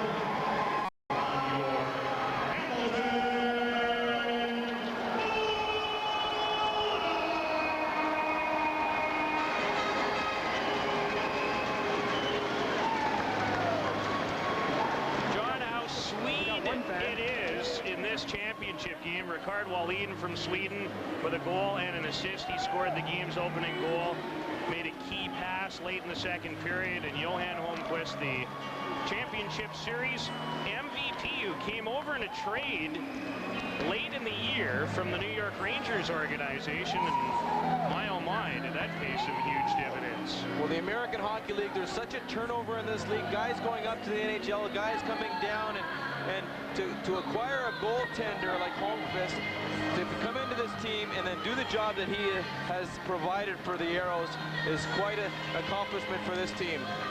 On the topic of the MVP of the championship series, he's standing by with our RJ Broadhead. Well, Johan Holmqvist was absolutely fantastic all series long, all season long, and especially in this Game 7. Johan, maybe just your thoughts on this Game 7. You shut out a very powerful offensive team.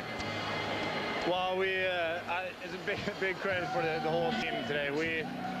I think we were very ready for this game. We had a couple days here in Hamilton to get prepared for this game, and the whole series long in Hamilton, they just ran us over the first 10-15 minutes every game, and we said that we have to be prepared for the first 10 minutes, and I think we were very prepared tonight. And then I get a couple what can you say? It's been a whole team, unbelievable job, and I mean, I like it. I think you're being modest about the lucky saves. You were absolutely fantastic. How much experience did you guys gain from that 7-game series against Grand Rapids to maybe help you in the final against Hamilton? Oh, definitely. It helped us a lot. It was no panic at all after last game. We said that it's going to be an unbelievable feeling. Full house in Hamilton, Game 7, and just stay focused and calm, and just go for it. Well, Johan, I think your teammates are looking for you. Congratulations. Thank you very much. Thank you.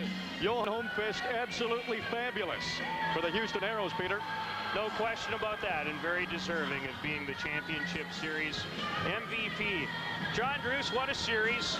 It featured the longest game in American Hockey League history. Michael Ryder's goal at 14:56 of the 4th overtime period to tie the series in Game 2. An overtime game in Game 4 when Stéphane Veilleux scored the winner 2:22 into the overtime period that notched the series at 2 games apiece. 4 games decided by 1 goal. The largest crowd in the history of the league here tonight in Game 7. I don't know much what you would want in a 7-game series that this one didn't provide. I know one thing. The head coach, Todd McClellan, and his coaching staff put together quite a plan for Game 7, and he's with RJ now. Well, you're bang on, Peter. I know Todd McClellan is a modest fella, but you did a very good job to shut out a very tough team. Well, I don't know how much we did. We gave them some guidance, a bit of a blueprint, and they followed it. And really, at the beginning of the year, we felt we had some good leaders and some very good followers, and they really stepped up to the forefront tonight. The feeling. Todd, I'm sure there's so many guys that you think were superb. Who are some of the guys that stood out? First of all, I would think...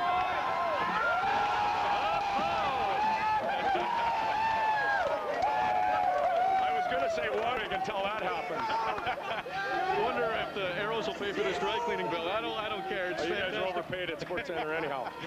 Nat. Todd, you've had a lot of success in junior throughout your coaching career. Where does this Calder Cup rank? It's the number one thing. You know, we had some success in junior. We've had some success in the American League, but until you win the last game you play, you haven't really succeeded. And this is a big reward for the players. You know, I think we're along for the ride as coaches when it gets to Game 7, and I'm so proud of the guys. They're like, you know, coaches often say they're like a bunch of sons. Everybody but Wanbig now. Fantastic, Todd. Congratulations. Thank you. Well, Todd won't be mad at Kyle Wanbig for very long, I don't think, because they're all a team. Peter? And they certainly played like it. John, a final thought from you? Well, I think the big picture here is for the Minnesota Wild organization, and I don't think Todd McClellan's going to have to worry about Kyle Wanbig for too long, because I'm sure Wanbig is going to be up with the Minnesota Wild, and they have to be excited about what their organization has done this year in the Stanley Cup playoffs, and with their minor league team winning the championship, they have a lot of talented young prospects who are going to be up with that club soon. Well, interestingly enough, 2 Game 7s in hockey this week, both 3-0 final scores, as the Houston Aeros have won the 2003 Calder Cup.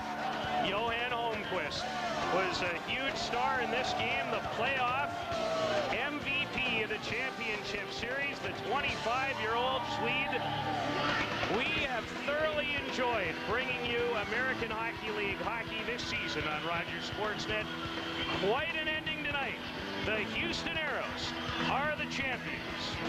Peter Loubardias, John Druce, and the rest of our cast here in Hamilton.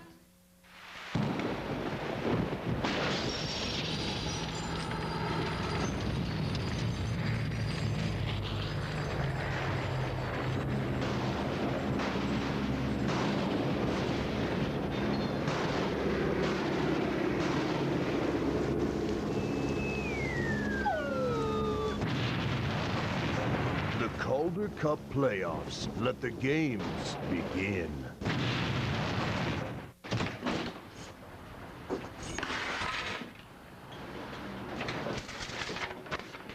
Hi, Tito. I hope you enjoy the empanadas.